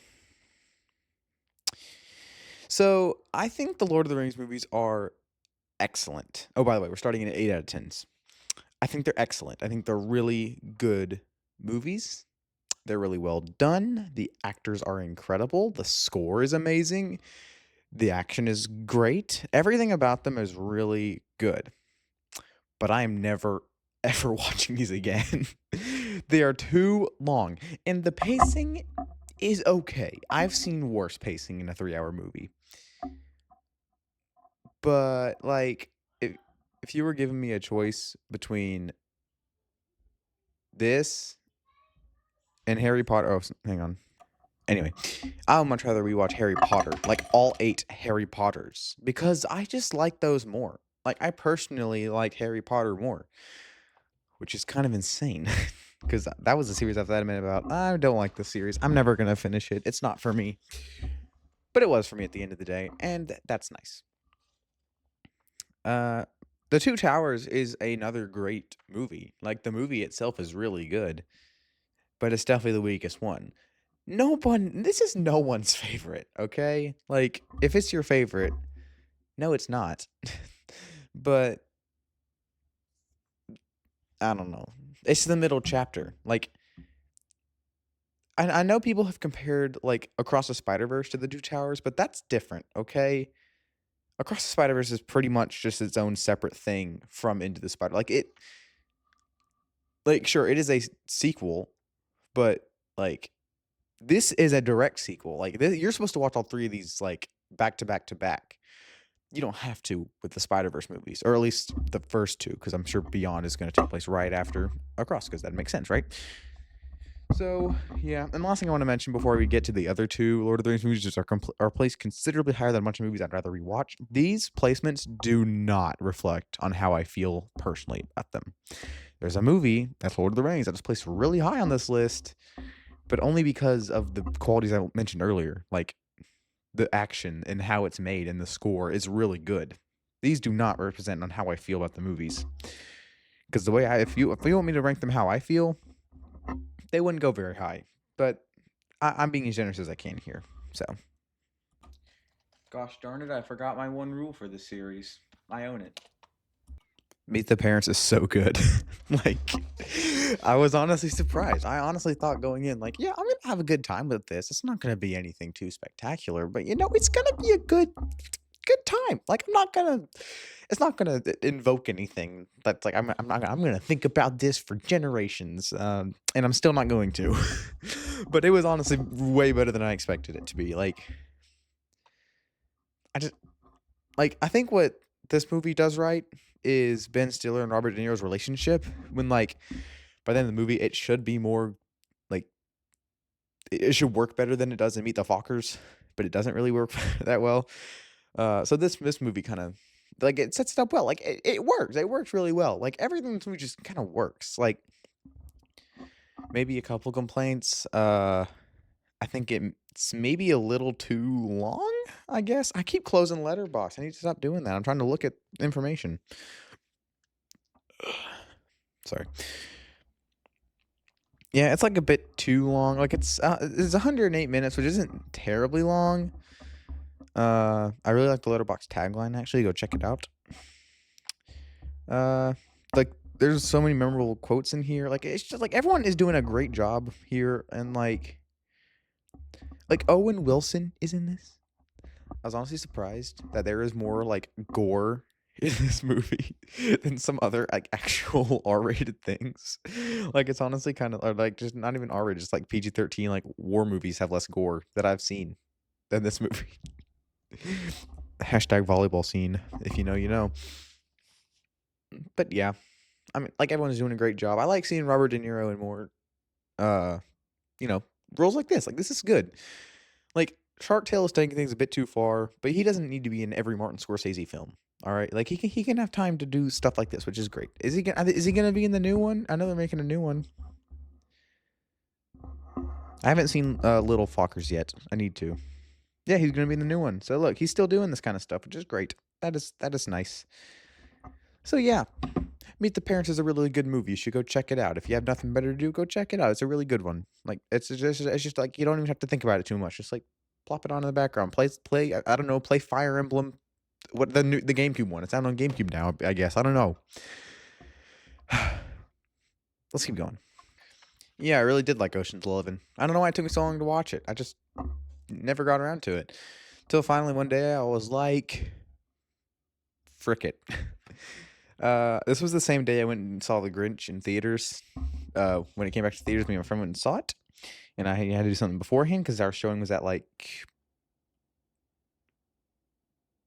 2-ish? I don't know. So I had to find something to do. And I don't know. Ocean's 11 is only like 2 hours, so like less than 2 hours. It's like, yeah, 117 minutes. Why not? This is a movie I want to get around to watching, and I did, and I really enjoyed it. Couple things though. I mean, the movie's called Ocean's 11 for a reason. It's because there's 11 heist members, which means we don't get to flesh out too many of them. Like the only ones who really get the most respect are, I'll just read these out: George Clooney, Matt Damon, and Brad Pitt, who really get the attention needed here. But then we have characters like Don Cheadle, who's not even meant like he's not even credited because he's like let's read on this together because this is such an interesting thing. When I found out what happened, where's my map? There it is. Like it's such an interesting thing. Like I genuinely like, wow.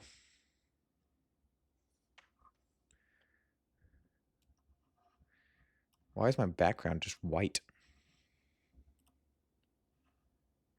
This is weird. This is really weird. Come with me on this journey that I'm very confused on why my background is just a plain white. Oh, it's not even responding. Oh no. I love this. Hang on. While this is trying to figure it, hang on. I'm gonna figure this out. Okay, let's take a look at this. Oops. Hang on. There we go. Okay. So basically what happened here was Don Cheadle wanted he wanted to be top billing up here. He wanted his name above the title like these 5. But he was one of the 11 that wasn't really focused on too much. Like Matt Damon is like the son of some big guy. I forget who. But like that's why he's here. He's like the 11th member. So he's focused on more. And then like this guy, he was like the one of the first, but like he wanted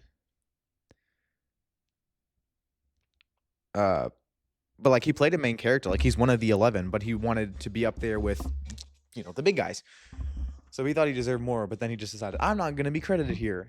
My name's not gonna be in the movie, which is like, dude, you're in a big Hollywood movie. I would not be. Stop complaining. Like nobody cares. Like you're credited. You're gonna be like the next one down. Like you're not even credited in the movie. You are uncredited on Letterboxd. How dumb. Like how immature do you have to be to do that? Like that's ridiculous. You're ridiculous, Don Cheadle. But anyway, let's talk about Andy Garcia. Andy Garcia was in The Godfather Part 3, and I haven't seen it, but he honestly fits that role. I haven't even seen it, but he honestly fits the role very well. He deserves to be in a Godfather movie. He does not need to be here. He just doesn't fit for me. Like he plays like this role should be right for a character who has been in a mobster movie. So, but like this guy, his voice is just too dark. That's not even how he talks, but like his voice, like he's the mob, you know, he's the mob guy. But he doesn't fit this heist movie very well. Like I don't know why, but that just kept throwing me off. Whenever he's on screen, I was like this doesn't sound right. I don't like it. I don't want to listen to this guy anymore. So, but yeah, but like he fits okay. Like they definitely like I don't know. It'd be different if they got Jack Black to do it. Like no. Like Andy Garcia was a good enough pick, but he just doesn't belong for me. I don't know why. But yeah, that's about it. I got not much else to say about it. It's just a really good movie, and maybe I'll watch the sequels. Maybe. I don't know. Stay tuned for that, I guess, next year, because I don't know. 1917 is a really great movie. But let me just say this. you know from earlier in the list, I am not the biggest fan of war movies. Obviously, there are some exceptions like 1917. Um, but like, yeah, mostly it's just I don't know, Oscar bait. But like some movies, like I have no doubt that Saving Private Ryan is a good movie. Okay, I haven't seen it, but I know it's good. All right, this movie is good because it chooses to do something different. Like it does the one shot thing, which is what this movie is most famous for. Like obviously, but then but like that's not just it. Like the effect itself is really cool. It would like stack that on top of a war movie. Like if Dunkirk had that, I'm sure I'd like it a bit more. That's just a cool effect and like a camera thing. Sign me up. But yeah, but they also choose to have compelling characters, and it just works. Like everything about this movie just kind of works. Like, but because it's a single shot thing, like some scenes may go on a little too slow. It's just like I don't know. If like I'm watching a war movie, I'd like some action. That's something Dunkirk did okay, I guess, is action. Like it's good action. Like sometimes, like there's definitely scenes in Dunkirk where I felt like, yeah, that kind of kept me on like at the edge of my seat here. But this movie is like I felt that at some parts, like towards the ending, that's an amazing ending. That's an amazing like little war scene there. But like for most of the movie, it's just carried by the single shot effect. And it's a really solid movie. Like it looks like there's no cuts, but there obviously isn't. I loved like obviously a war movie isn't my thing, but I really couldn't take my eyes off this one because I just wanted to see all the interesting stuff they did with the camera. Like it's just so good.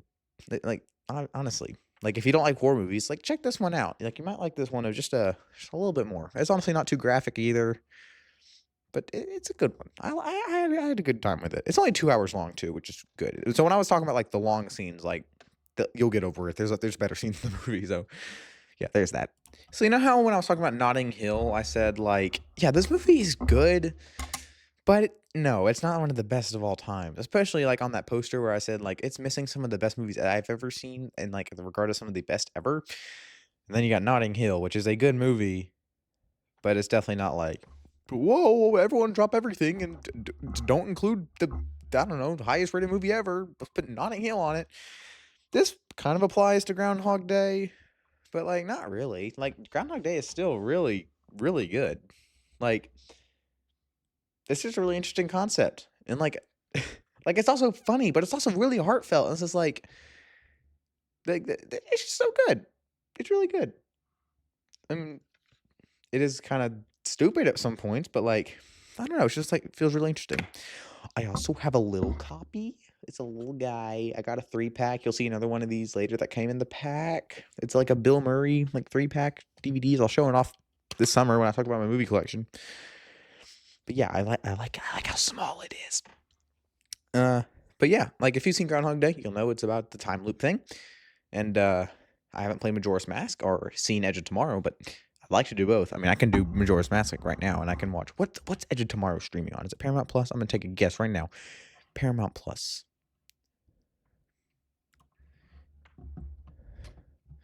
Edge of Tomorrow. No, Amazon Prime. And it's got Bill Paxton? What? No, it's not streaming anywhere. Oh, I'm trying to look up what his new movie. All right.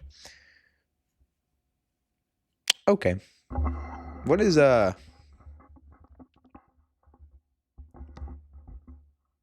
Okay, I didn't even know what I'm talking about. I wanted to look up what Digger was gonna be rated because it's gonna have like this guy's gonna talk about. It's gonna be a Tom Cruise movie. I want to see what it'd be rated.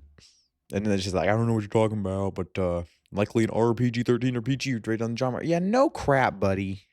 Like that's dumb. Anyway, Groundhog Day, really sweet, really good. Go check it out. I'm so glad I get to talk about this movie. This deserves to be on that list, like the 100 best, right? Like, does anyone hate this movie? Like, does anyone like look at this movie and think, yeah, I hate this. I don't ever want to watch it again. Well, me, I'm not overly in love with it. I don't think it's some 10 out of 10 masterpiece, but I really had a good time with it. Like again, my thought is like, yeah, if you like, I didn't hate it. I still really, really liked it. But let's say I don't think it's like a 10 out of 10. But does anyone who ever watched this, does anyone hate it? And if you do, what's wrong with you? Because this is amazing. Like, if you like Monty Python, this is just like a less chaotic Monty Python in a way, because it's still a comedy, but it also tells like a pretty straightforward story. And like it's so funny and it's so like emotional at points. And it's just like, how do you come up with this idea? And Rob Reiner, he did an amazing job. And that's why I'm so glad to talk about this, because rest in peace. That was horrible. So I'm glad I get to talk about at least one of his movies in this video.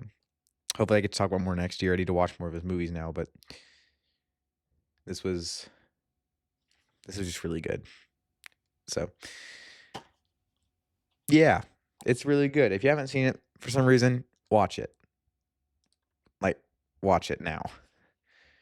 My disc though, this disc I used stuttered out, and I missed like the scene. Like, I don't know if you can see it there. I don't know if you can see any cracks on it. Oh, look, you can see my camera. That's what I used to film, guys. You can see the TV in the back. Can you see the Wii U? I don't think you can. I think you can. Oh, you can see the Wii U back there. Look at that, the Wii U. I don't know if I showed you too much.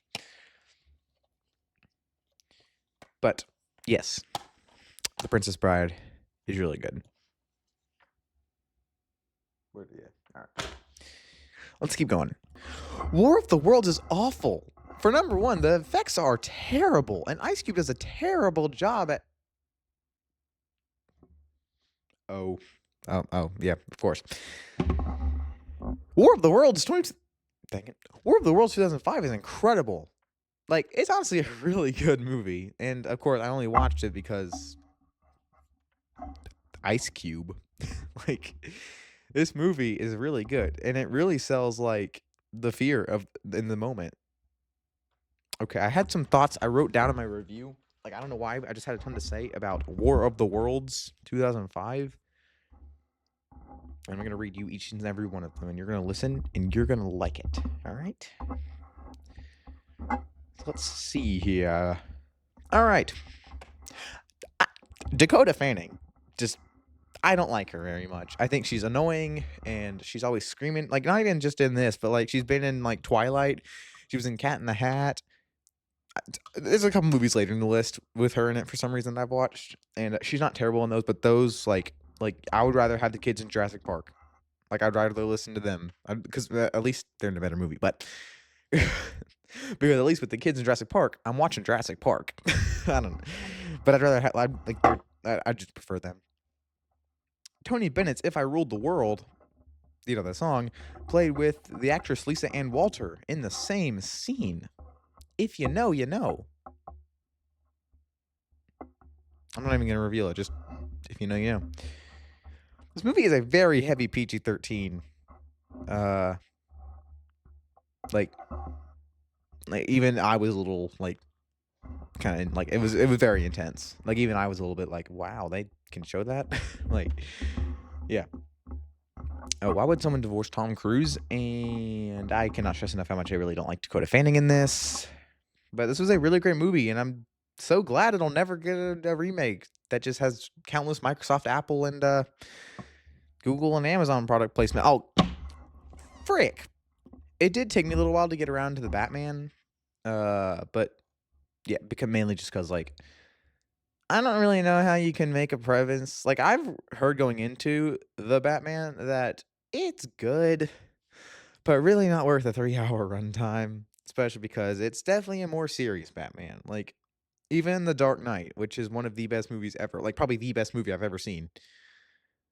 And even that, it can't take itself seriously, which I like. You need those good comedy moments. I can't really think of a comedy moment that came from the characters here. Like, the Riddler is supposed to be, crazy. But, it's not like a Joker crazy. It's just, yeah. It's the Riddler. He's gone insane. But, the Joker, who went insane in The Dark Knight, is still funny.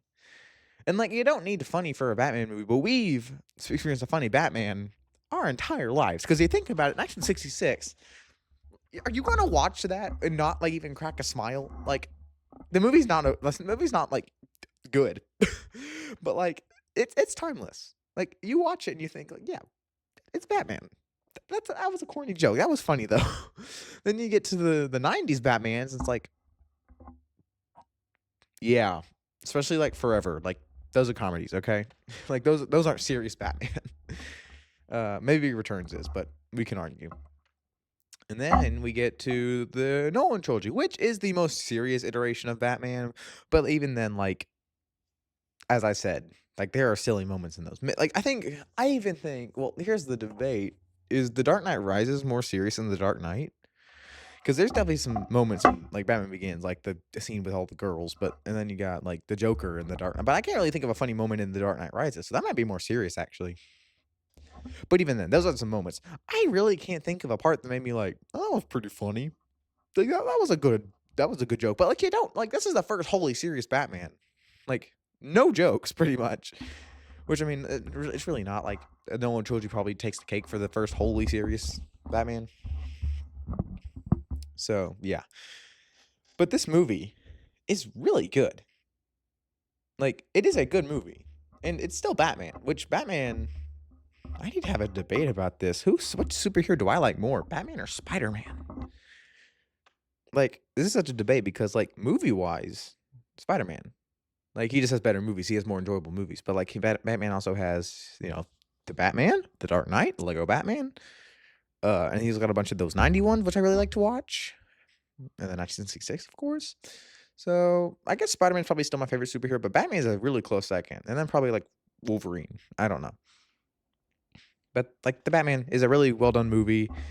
I don't really buy the romance with Selena Kyle. I don't know if they changed her name or not. Uh, but like it's really good. It may be a little too long. Maybe the pacing stutters a bit, but it's still a really really good Batman movie. And maybe I should rank all the live action ones. But of course, I want to talk about the Lego Batman movie. So I don't know. We'll figure something out. I hate this movie until the second half when it honestly is amazing. Okay, hate is a strong word. I'm not in love with the first half. I still think it's interesting enough. It's to the point where like, okay. And then you get to the second half, and let's just talk about Pirates of the Caribbean 1 real quick. One of the best movies ever. All right, like it's one of the best movies from that era. All right, and like I need to rewatch it again. I rewatched it a couple months ago, but I need to do it again. It's amazing. I honestly had to stop watching this movie because I just couldn't like it's just kind of boring. And then you get to the second half, and then oh my gosh, this is one of the most amazing second halves I've ever seen. Like if you thought the Twilight Eclipse jump was big, oh my gosh, like I can't even put it into words how good it is. Like everything from the just the ship fights to the Kraken, it's like it's all so good. And then the ending, and it's just like I don't even want to spoil it. You need to go watch these movies right now. I think At World's End kind of stumbled a little bit with how this movie ended and how it's supposed to set up something, but this was still a really great second half. So take that for what you will. You should go watch these movies. Maybe a little long, but Gore Verbinski. Is that how you say his name? It is. Oh, I guessed it. He does really good work, so go watch him. Musical talk. Little Shop of Horrors is good. It's a really great movie. Like honestly, I don't really have a lot to say about it. It's just really good. I guess. I really don't have a lot to say about it. Solid premise. It's adapted really well. Everyone does a pretty good job. Although I want the ending, the original ending. I don't want this happily ever after crap. I want the old one. Bring that back. I'll be happy. That's about it. Did you guys know Top Gun Maverick was good? Yeah, it's really good. It's pretty much just more Top Gun, but with a story this time, which means it's good. I mean, like, it's just really cool to see. Like, everything that you think was done good in Top Gun, cranked up to 11. It's so good. Like, and best experience is watching this on an airplane, which makes it terrifying whenever they turn.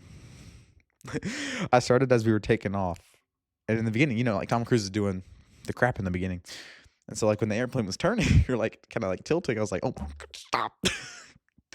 Like, I knew we weren't, like, going upside down with anything. I was just like, "Oh my gosh." Like, cause they give you their point of view in the airplanes or the fighter jets.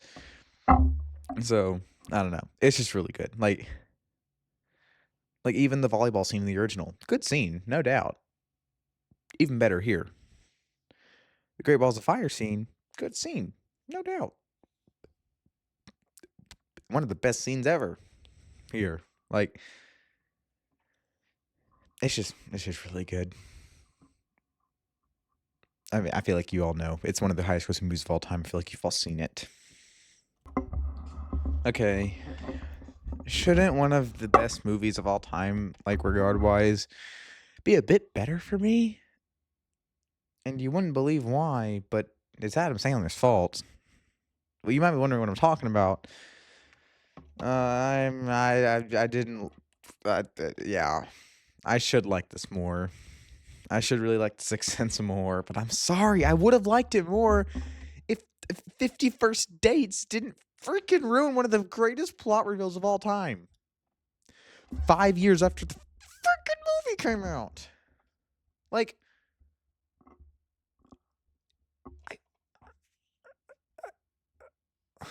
that just makes me so mad.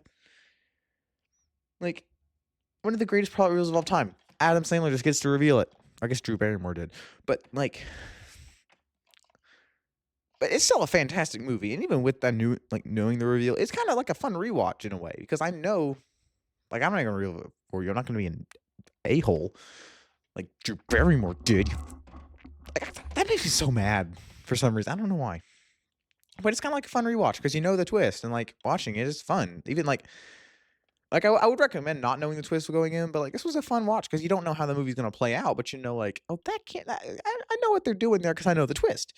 So, but yeah, like, this is just a really good movie, but still, like, I'm still mad at 50 First Dates for doing that. But yeah, good solid one. Picture. I don't know why I did that. Talk about 2 M. Night Shyamalan movies in a row? Yes. I was always intrigued by Signs because, like, reading about it, like, I'm gonna be terrified watching this, you know? But honestly, no, I wasn't really terrified. Maybe as a kid I would've been more, but, like, there are scenes that definitely had me like, "Well, what's gonna happen?" Because I care about this family, you know? I care about these characters. It'd be different if just like, "Oh, I don't really know. I don't really care about the characters." But, like, I do. These are fantastic characters. So, that's the thing. Like, the alien stuff is really intriguing and cool, and then the characters, like, you want them to be okay.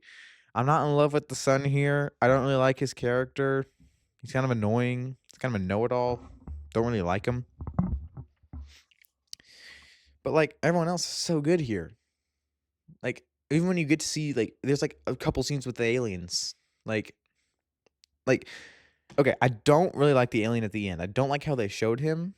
It would have been one thing. Okay, here's my thing. So, the aliens show up 3 different times pretty much. Once on the TV with the Joker watching it, and that was a cool scene. That would have been really cool. And then the only other alien scene you needed to do was the pantry scene. Like, just have the hand. That's all you had to do. Also, I didn't talk about this in World of the Worlds.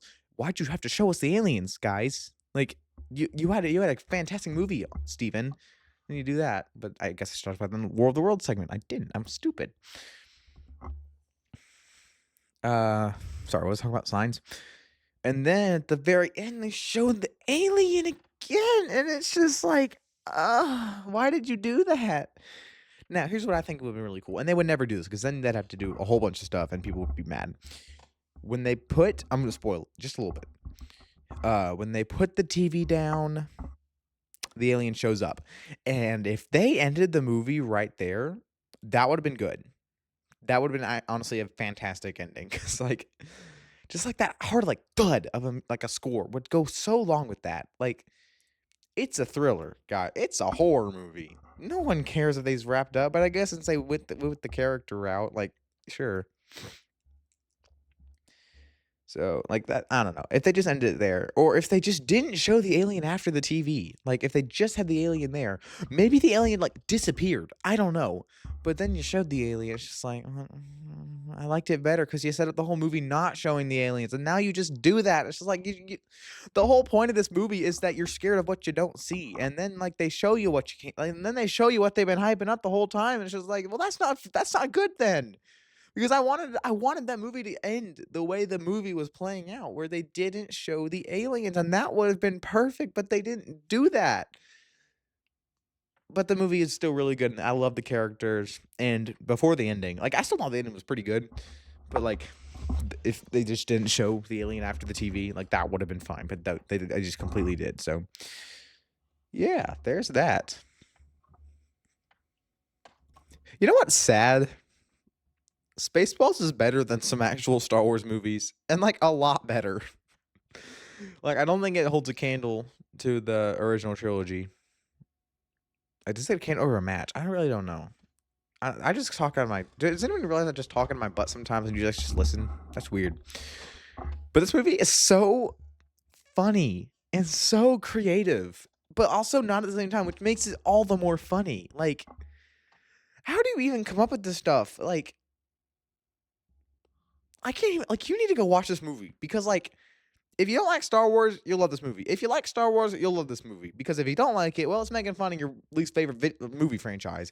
If you like it, well, it's hilarious. Like, you'll love it. Everyone will love it. Like, maybe it's a little stupid, but, like, it's very subjective comedy. Like, it's very dry humor. Like, if you like The Office, you'll like this movie. Which, I love The Office. My favorite TV show ever. So, of course, I love this movie. It's like, it came out in the 80s, so no one really cares how it acts. Like, nowadays, like, Spaceballs 2, is it gonna be more of the same? Like, we're kind of getting back to the original comedy thing with, like, the Naked Gun reboot. But, like, is Spaceballs 2 gonna be more of the same Spaceballs, which is what I want? Or is it gonna have a much bigger story? Because I don't want a story. I just want more Spaceballs. And I want Mel Brooks to still direct it, because he's amazing. Is Mel Brooks even directing this one? Or is he just gonna be, like, kind of in charge of it? No, he's not even directing it. The director of Stray. You're trusting the director of Strays to do this? And Barb and Star go to Vista Del Mar? No. Like, what? No. This is dumb. Okay, this actually has pretty good reviews. Okay, maybe it will be good.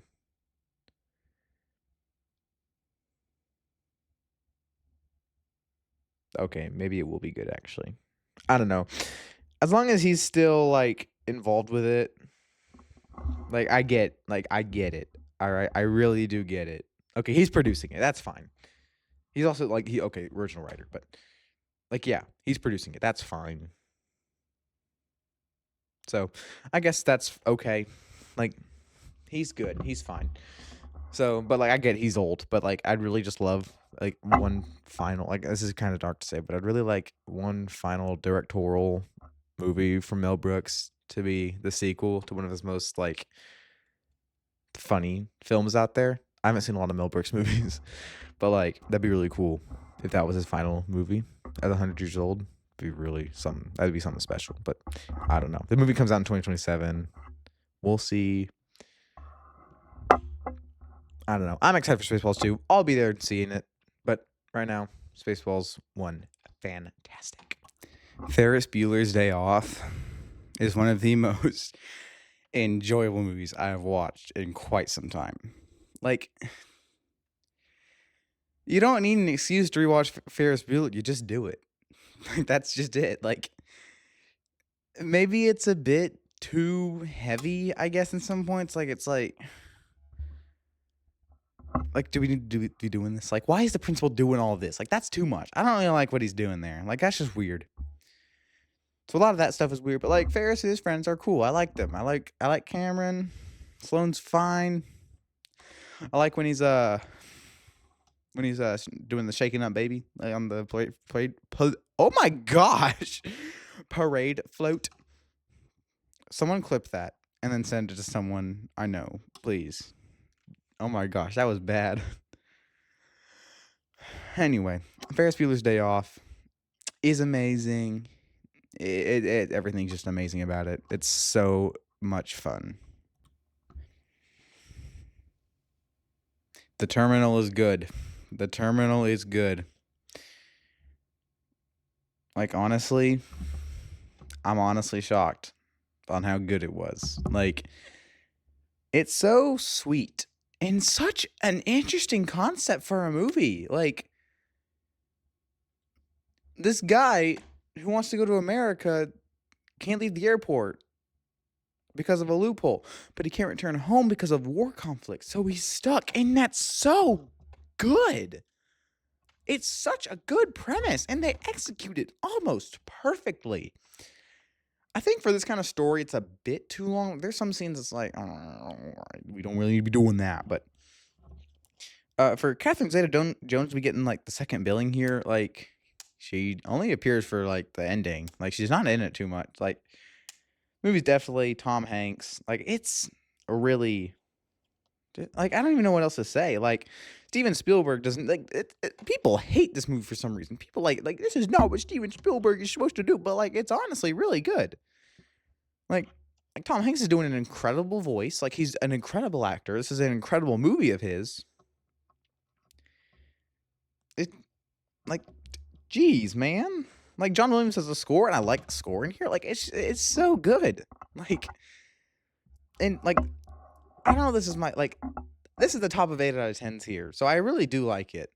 Like it's one of the best Steven Spielberg, obviously. Like I think I have it in like my top 5. I think I have a list. Let's see here.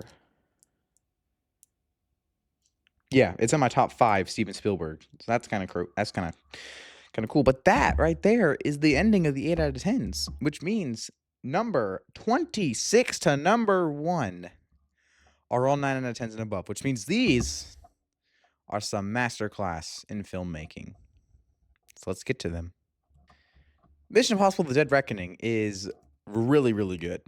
Like it honestly, like it's one of the longer Mission Impossibles, but it honestly is paced not terribly. It falters in some places, but it's just really good. I really like Haley Atwell's character in this. Like it just kind of feels like a Rebecca Ferguson, like a similar character vibe, but like probably done better, honestly. And one of my favorite scenes in the movie isn't an action scene. It's where Tom Cruise and Rebecca Ferguson are just having a night in the town. And it's honestly just really sweet to see because it feels like a really calm before the storm.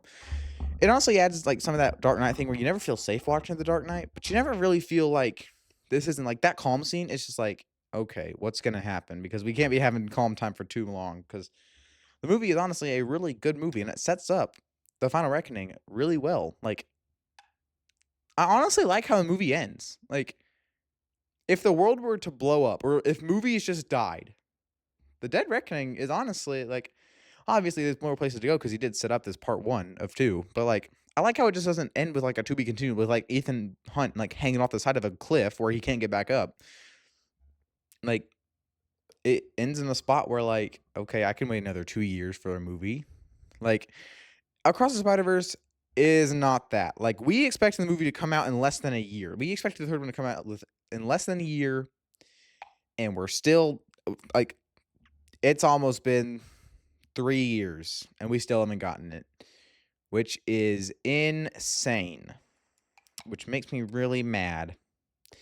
That movie was left on the intention of, yeah, you guys can go see the movie in March of 2024, right? It didn't happen that way. So, yeah, that was clearly a cliffhanger that everyone needs to see the end of. This one's like, all right, well, I can wait a couple years. It's just a really well done action movie. The action is still incredible. The acting is still really good. It's incredible. It's amazing. But there's still some Mission Impossible movies we still need to talk about. I don't know. We'll get to them. My Neighbor Totoro was my first ever Ghibli movie, and we started off strong here. I only watched it because it's on my poster, and it's the only Ghibli movie on my poster. And I wanted to watch it, and it's only like 90 minutes long, and it was really good. I really liked it. I watched the English version. I did not watch the Japanese version, so which means the English version stars the Fanning sisters. Ah! But Dakota Fanning actually does a good job here. Like she's not annoying here. Like there's a couple scenes where I can definitely hear like, okay, but it's a really sweet, happy movie. There are some points where it's like, oh, that's an interesting way to take it. Like, is this supposed to be a really happy movie, and then it just does this? I'm really glad when they got to the bus scene and the dad didn't come home. I was like, oh my gosh, please don't kill him. Please don't kill him off. Like that, I actually was pretty scared for these girls because I don't know what they're gonna do. But he was just late, and I just felt the biggest sigh came out of my mouth in that moment because I I didn't want anyone to die. Like I don't want the mom to die, and she's been in the hospital. It's just a really good movie. Like the way they do this is incredible. So yeah, My Neighbor Totoro is a really good movie. Am I gonna watch the rest of the Ghibli movies? I don't know. I can barely process this one. Okay, how am I gonna go against Grave of the Fireflies? Okay, I know about that emotional roller coaster of a movie. Like I don't maybe I don't know that one doesn't. Maybe okay. I need to stop talking. This is getting bad. I need to stop talking. But yeah, the movie is really good. I was honestly floored with how much I loved The Goonies. Of all movies, this is the one I really loved. Like, okay. Wow. Why do I love this movie so much? Like, it's a classic. Like, it definitely feels like the nostalgic era. And, like, number one, the score is incredible. You definitely hear the whimsical nature of the score with like these kids just exploring this underground area, and like I have a pop tube. I could hear the peaking that just went on there. Just like the whimsical nature, and like the characters are so good. Like everyone, like I love Data so much. I love Keihu Kwan and anything. Like this came out a year after Temple of Doom, and I love him. I love him so much. It's just like I don't know. It's so good. And like nobody knows about this movie. Like it's got 1 million views on Letterboxd, but like does anyone care anymore? Unless you were born around this time when this came out. Like do you really care about the Goonies? I shouldn't care about the Goonies, but I do and I love it. It's really good. I honestly thought about like I don't know if it's 9 out of 10 material. I probably like Ferris Bueller more, but then nope, by the time we got to the end, it made me give it a 9 out of 10. It made me love this movie. So there's that. That was really something special there. Another small case. This time it's Ghostbusters. Yay! I love Ghostbusters. I love Ghostbusters so much. Like again, it's like the same thing as the Goonies. It's timeless. It's a classic. It's amazing. I mean, it's literally just like there's a little story here, but like it's literally just like there's ghosts around town. These guys have to suck them up. But I guess we'll take the rest of my time to talk about this movie with the fact that this movie is Gothic literature. Now, I wrote it down somewhere. I don't want to get on right here and go get it, but I wrote it down in English class about there's 10 different points of Gothic literature, and I might be able to find the video. Should we do it? Let's do it. All right, here's the video. We're just going to skip through, and we're going to see how it works. So, number 10 is castles here. These are just in alphabetical order. Castles. We kind of got a castle here. As soon as this popped up, like the gargoyles. Sure. It's not really a castle, but you know, it kind of invokes the feeling. Confinement. There's someone trapped in here, probably. They get trapped. The ghosts get trapped, don't they? Let's see. Doubles. Maybe some double ghosts. I don't know. Not really. I don't know. Kinda. Extreme emotion. Ghostbusters 2, I guess, has a very extreme emotions, but this also has like fear. Really bad fear. The hero villain. Pete Venkman is kind of a dick for some points in the movie, but I don't know. Not really. There's not really a hero villain. The supernatural.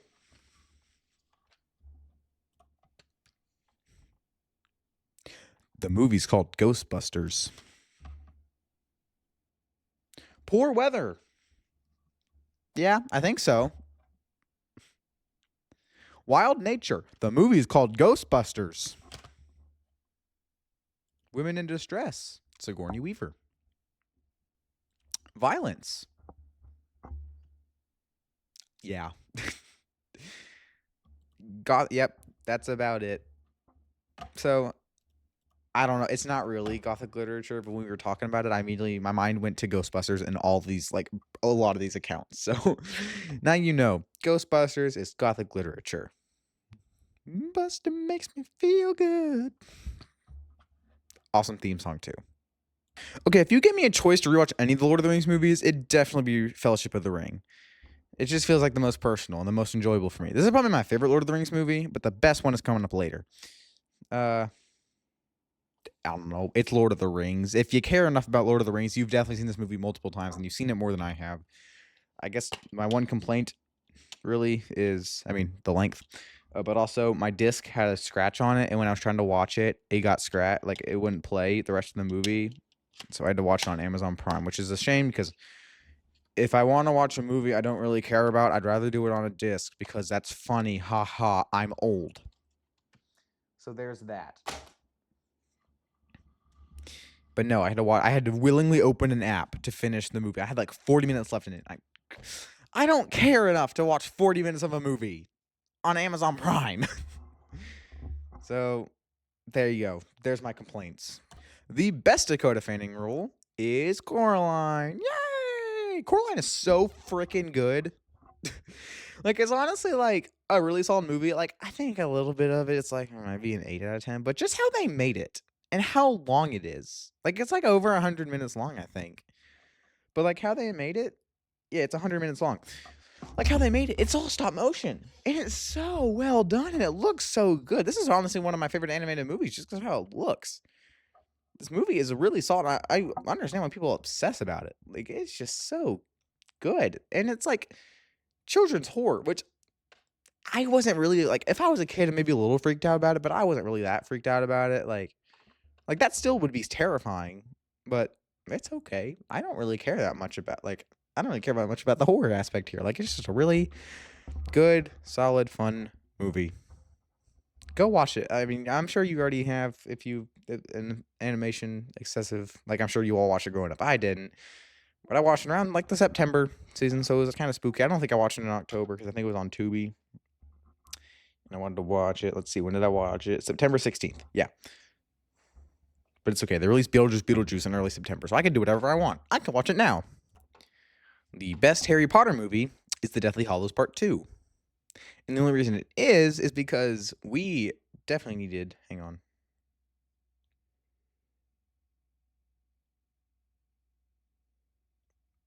Sorry. And the only reason it is that great is because literally only one line. All it took was Maggie Smith saying boom. That literally solidified this is the best Harry Potter movie. It was like, I rewinded that scene like at least 3 times to rewatch that scene because, oh my gosh, the way she says it too is hilarious. But it's also like it's kind of a lame pick for number 1. Like, I think that's why many people like Prisoner of Azkaban because, like, of course. But like, this movie is my number 1. Okay, it's Harry Potter and the Deathly Hallows Part 2. Of course, it was going to be the best one. So yeah. I don't know. It's still like a 9 out of 10, which is like I don't know. I really wish I liked it a bit more, but you know what? It's still phenomenal. All right, phenomenal Harry Potter movie. Now You See Me is so unbelievably great. How come none of you never told me? I love movies about magic, and I'm not really talking about Harry Potter, which I do love those, but that's a different type of magic. I love movies about magicians. The Prestige is in my top 10 of all time. And here we have a movie about a heist movie. This is a heist movie with magicians in it. Oh my gosh, I love That You See Me. Like, it's so good. And like, not only are like the performances really good and like everything else about it is really good, like the magic is top notch. It's so good. And like when I first started, I was like, oh my gosh, I love this movie. And I just start like 10 minutes in. I love it. Like, everyone does a great job. They really do have a group dynamic here. And I love this group. Like, yeah, I do love Lizzie Kaplan, but Isla Fisher, like, she was the original. So I got to give her a bit more points there. They both do great. And I love how they both came back for the third one. But this movie is something else. Just like, it just kind of feels like an of course moment. Like, of course magicians are pulling heists. That's perfect for them. Like, I'm sure there's other movies out there who've done that, but like, this movie is like probably the most popular one, especially because it's still getting movies to this day. So yeah, Now You See Me is so good, and I would definitely recommend it. I could not breathe during Mission Impossible Ghost Protocol. It's so good. Like Ethan climbing the Burj Khalifa. I probably butchered that. But it's so good.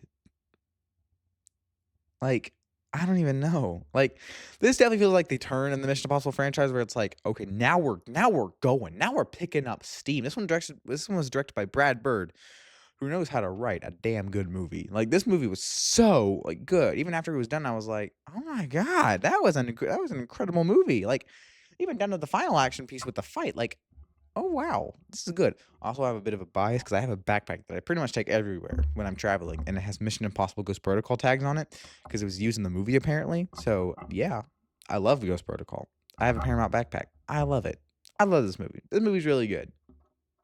I mean, I would say go check it out, but also you have to watch like 3 other Mission Impossible movies to understand it. I mean, you don't have to watch Mission Impossible 2, but you can. Growing up, I always thought The Great Muppet Caper was really stupid. I didn't want to watch it. I honestly thought it was kind of boring what I saw. But when I actually sat down to watch it in its entirety for the first time this year, child me is a freaking idiot. The Great Muppet Caper is wacky, and I love it. I love this movie. Oh my gosh, ow. Just from the simple jokes that only adults would get, like the guy at the restaurant who's not with his wife. Holy crap, how do you think of that? The movie is just so good. And honestly, I don't know if it should rank above a lot of these other movies. It's just how it happened. But it's amazing. Like, what would I rather rewatch? The Great Muppet Caper or something? Like, I don't know, Now You See Me? I'd rather rewatch Now You See Me. That has a much cooler premise. But, like, this one has just a funny premise. And it's just like, the fourth wall breaks in here definitely work. It's funny because it's the Muppets. It's wacky.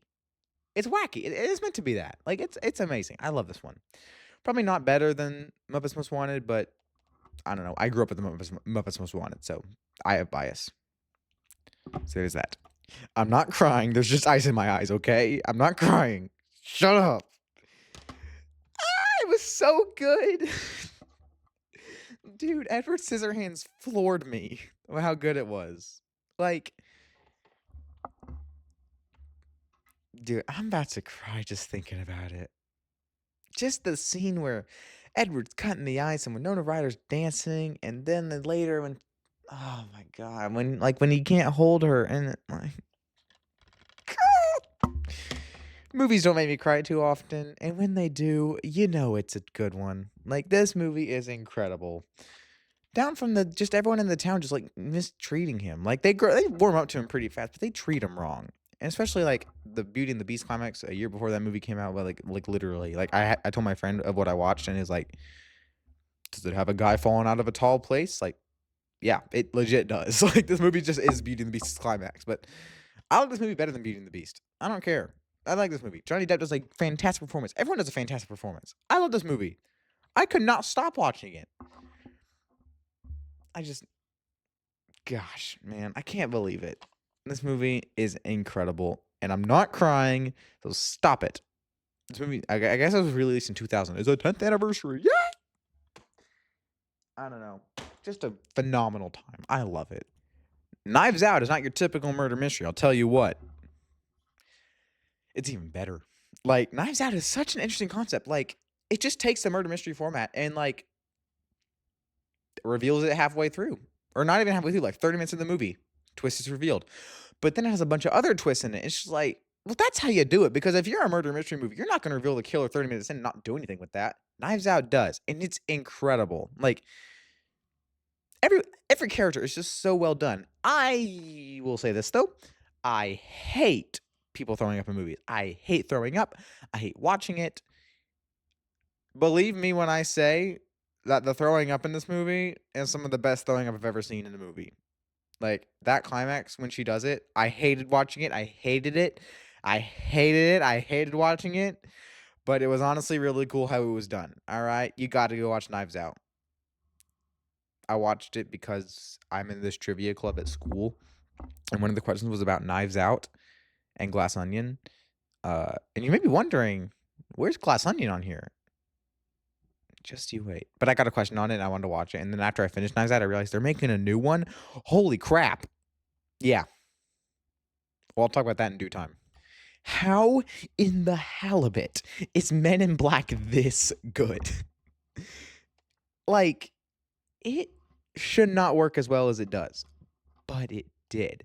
When I went to Universal, and you know how Universal encouraged me to, watch Harry Potter? Well, it encouraged me to watch this one too. When I rode the ride, I mean, it's not like Harry Potter has a big presence in the theme parks. Like, that made me intrigued in the world. The ride just, like, it reminded me that, yeah, I own the copy. What am I waiting on? It's only, like, a couple minutes longer than 90. So, why, like, legit, why have I not watched this yet? I don't know, but I really missed out. This movie is phenomenal in every way. The characters are so likable, and the villain is actually pretty good. And, like, I don't know, like, Rip Torn, R.I.P., but, what you did was dumb. This movie, and it's got 2 discs. Oh my gosh. I love Men in Black so much. And I can't wait to rewatch it again because it's so, so good. Every time I throw a DVD, I'm putting it in a pile, and I just have a mess of DVDs over here. So I got to clean that up later. It's so good. Like, honestly, shockingly so. The Matrix is so good. And, I mean, yeah.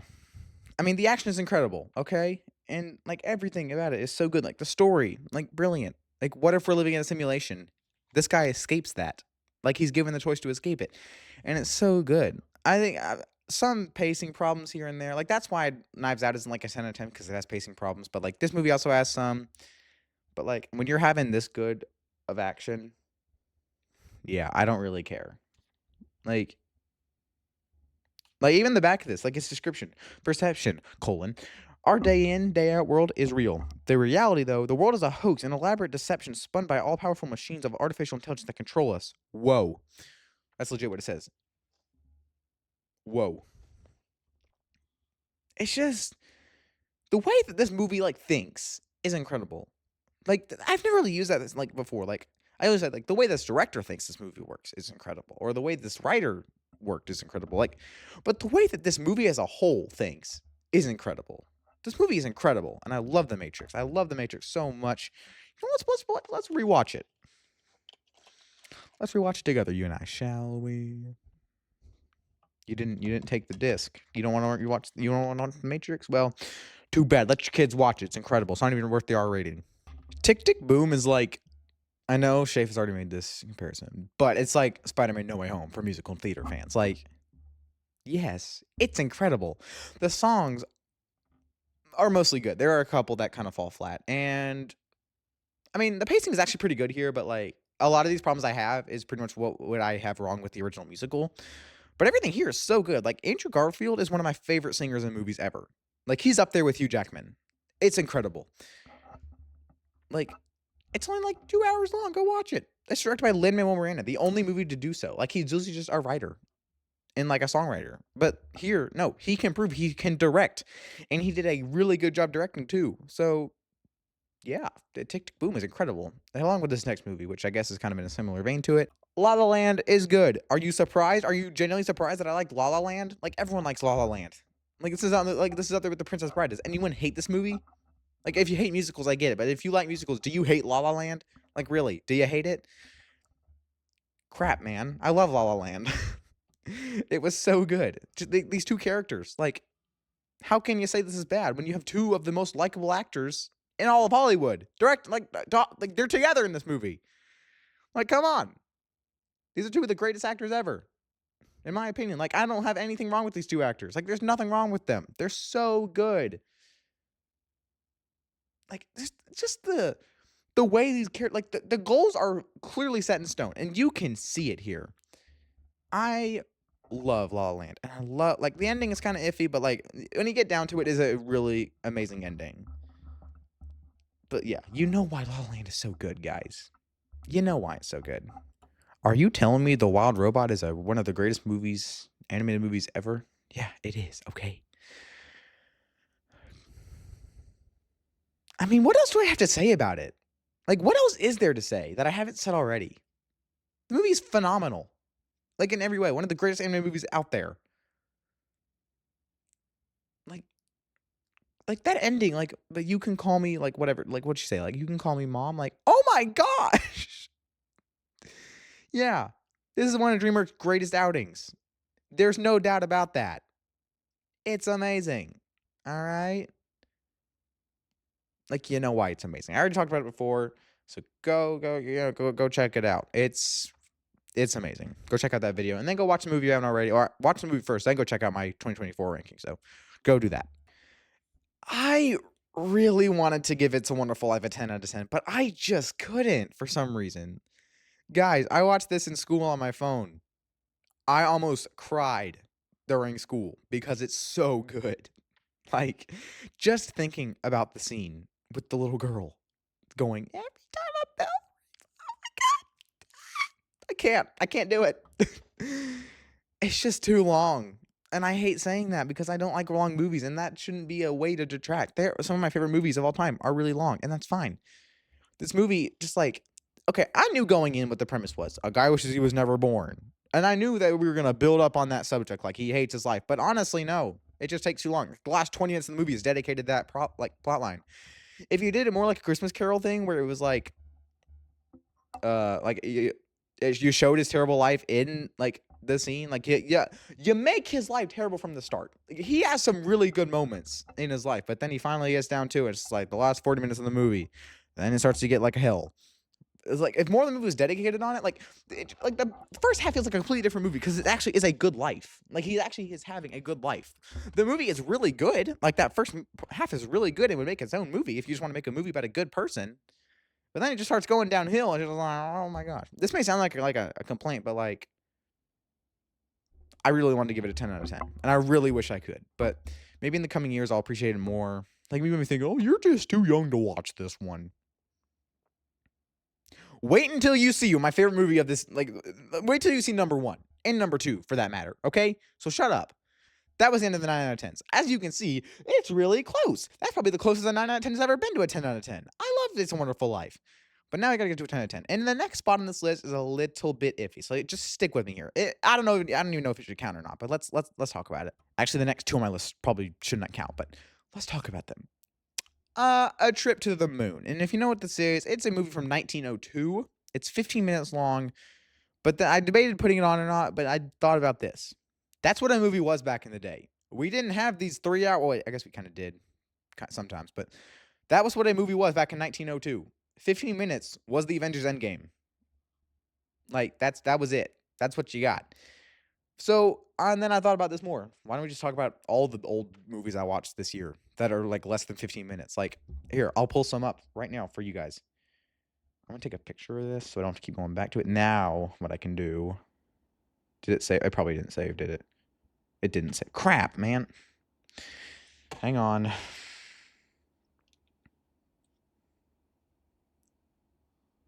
Okay. So let's go here, go to my films, sort by earliest first. All right. The Magic Rosette. It is like a 10-second clip of a kaleidoscope. Sally Gardner at a gallop. If you've seen any old thing that references an old movie, it's probably a girl on a horse. That's it. Then you got Roundhay Garden scene. It's a person walking. And then you have La Menor du Diable. What the frick was this one? What did I watch? What did I watch that I give a 9 out of 10 to? It's directed by the same guy who did Trip to the Moon. And then we have The Astronomer's Dream. It's got a creepy... Look at that. That's creepy. It's basically a trip to the moon, but worse. And then we have The Man with the Rubber Head. It's like The Prestige, I guess. I don't know. And then after Trip to the Moon, we have The Infernal Cauldron, which has some of the most insane effects. This came out a year after A Trip to the Moon. So I just wanted to talk about like some of that old stuff that I watched this year. So that's important cinema. That's important, okay? They count for the list. Maybe not next year, since I kind of already watched all the stuff I wanted to, but this year I think it should count. And we needed to pay respect to these movies. Now, the next movie, I wasn't sure if it should count or not, I'm not even going to cut, is Friends the Reunion. It's a documentary about Friends, and I love Friends. I love the TV show. It's one of my favorite shows of all time. But I don't know if it should count or not. It is technically a movie. It is technically on Letterboxd. It is technically like 100 minutes long. It's a good documentary. That's all I really have to say. If you don't want to count it, don't count it. But okay, the rest of the 6 are these count. If they don't, what the hell is wrong with you? I cannot in good faith put this any higher. But Return of the King is honestly a masterpiece. I'm never rewatching it. It's got some problems personally for me, but honestly, I cannot rank this any lower than a 10 out of 10 because it is so incredible how it's made. The score, the acting, everything is incredible, okay? It just doesn't ever freaking end. But the pacing is honestly really good. Like, honestly, there's a couple scenes where it's a little slow, but I've seen some worse pacing than in this 200-minute movie. The movie is really good, okay? I just can't rank it any higher because I don't care about Lord of the Rings. So everything else in this list, I do care about and I love. So let's get to those. I just, like, if you like Lord of the Rings, you know what, this movie is so good. Jeez, man. I like Glass Onion more than Knives Out. I'm not afraid to say it. I had a better time with this one. I laughed way harder than I did in the first one. Like, this contains a scene. There's a scene in this movie. I have never laughed harder watching a movie than watching that scene. And I watch movies with friends where I die laughing. I have not laughed harder watching a movie with someone than by myself watching Glass Onion. This is another, like, it's a different take on a murder mystery. It's not the same take as Knives Out, but it's different, which is I still really like. The characters are all good. It has Leslie Odom Jr. in it. Hell yeah. Like, yeah. Glass Onion is really good. I'm just trying to wrap this up because I don't want to waste more of your time. Like, we're already an hour in, over an hour in. This video does not be as long as Return of the King. So yeah, go watch Knives Out and Glass Onion. Like, Knives Out is still amazing. Okay, I'm not like detracting any value from it by saying Glass Onion is better. But yeah, when I tell you I was floored by the Goonies, you better believe that I was taken to the ground by 10 Things I Hate About You. And I was not expecting that. Because when I started the movie, I was like, oh, I'm just going to watch a normal rom-com because I like those. I thought I was sitting there for 15 minutes by the time the 40-minute mark hit. It's unbelievably paced well. Like, and like the characters are so good. And Heath Ledger's an amazing actor. And we all knew that. And like everyone else is doing an amazing job. Like, it's only, like, it's incredible. The pacing is incredible. Like I can't even, like, jeez, man. Like, how do you do that? I might honestly rewatch it sometime and make, like, a full video on it. Because like, how did you do that? Like, how did you make a movie so good? It didn't make me cry or anything, but I definitely did feel a strong emotion when she was reading the poem. Like, it's just they have such good chemistry, and it's so good. That was number 4. So, top 3. Let's do this. I hate to be the top 3 guy, but I have talked about this movie before, and you'll probably all know why it's so great. But Mission Impossible Fallout is an unbelievable piece of cinema. I know people don't really see it as some of the greatest movies of all time, but, like, absolute cinema. It's so good. Like, every action piece is amazing. Every actor is amazing. This is the only Mission Impossible movie that have an F-bomb in it. Of course I'm going to like. Maybe Final Reckoning does. I don't know. I haven't rewatched it since. It's so good. And you definitely need to watch the entire series just to see Fallout. Again, I already talked about this movie in the Mission Impossible ranking. So if you want to hear more of my thoughts on those movies, go find the video. Or if you just want my basic thoughts, I have a list ranking all of them on my Letterboxd. That's linked in the description. Go check that out. Now, to the 2 movies I have never talked about before. Maybe I have a little bit, but we're actually going to talk about them. Number 2, here we go.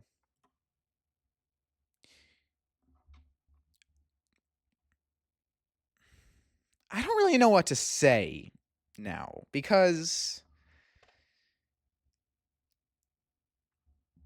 you can't really not appreciate this movie. I'm at a loss for words in a way. Because if you can't really rank this film anything lower than a 10 out of 10. But you can't not like it in a way. Like, I don't really like this movie. It's a slog to watch. It's too long and horribly paced. But I couldn't give it anything other than a 10 out of 10. And I just can't see anyone giving it a 1 or a 2 out of 10. except for the people who don't take this seriously. It had me in a trap where I could not give it anything less than a 10 out of 10. Because, ladies and gentlemen, 2001: A Space Odyssey is masterpiece cinema. Like, genuinely, it's so revolutionary that, like, agree with me here. I can't give this movie anything less than a 10 out of 10. And I guess it's a classic. Like, this really paved the way. Like, it used some new technology, and it's so good. Like, the ending is incredible. And I guess that's what really motivated me to give it a 10 out of 10. Because, like, watching this, like, oh my gosh, make it end. It really doesn't end. But when it did, I was kind of floored. It's so good. Like, it's like when the topic of really good cinema comes up, like, this movie also comes up because it's revolutionary. So, like, when I tell you that I didn't think It's a Wonderful Life was a 10 out of 10, like, because I don't like old movies, here I am watching a 2.5-hour movie of a story that is horribly paced and a movie that doesn't really know what it wants is what it wants. Stanley Kubrick did not know what, like, he wanted people to be confused. And when you think about it that way, yeah, it's amazing.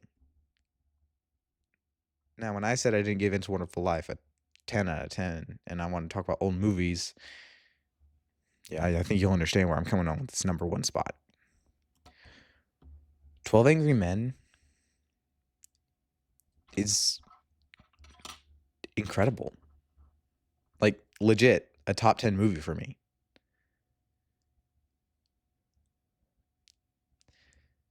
But how? How is it so good? The movie is quite literally 12 men sitting in a room trying to decide a boy's fate. They don't really leave the room. It's 11 versus 1 for most of the movie. And then finally, at the very end, they all admit to it. And one of the greatest movie scenes I have ever seen. When the guy keeps yelling, how does he know that? I had no words.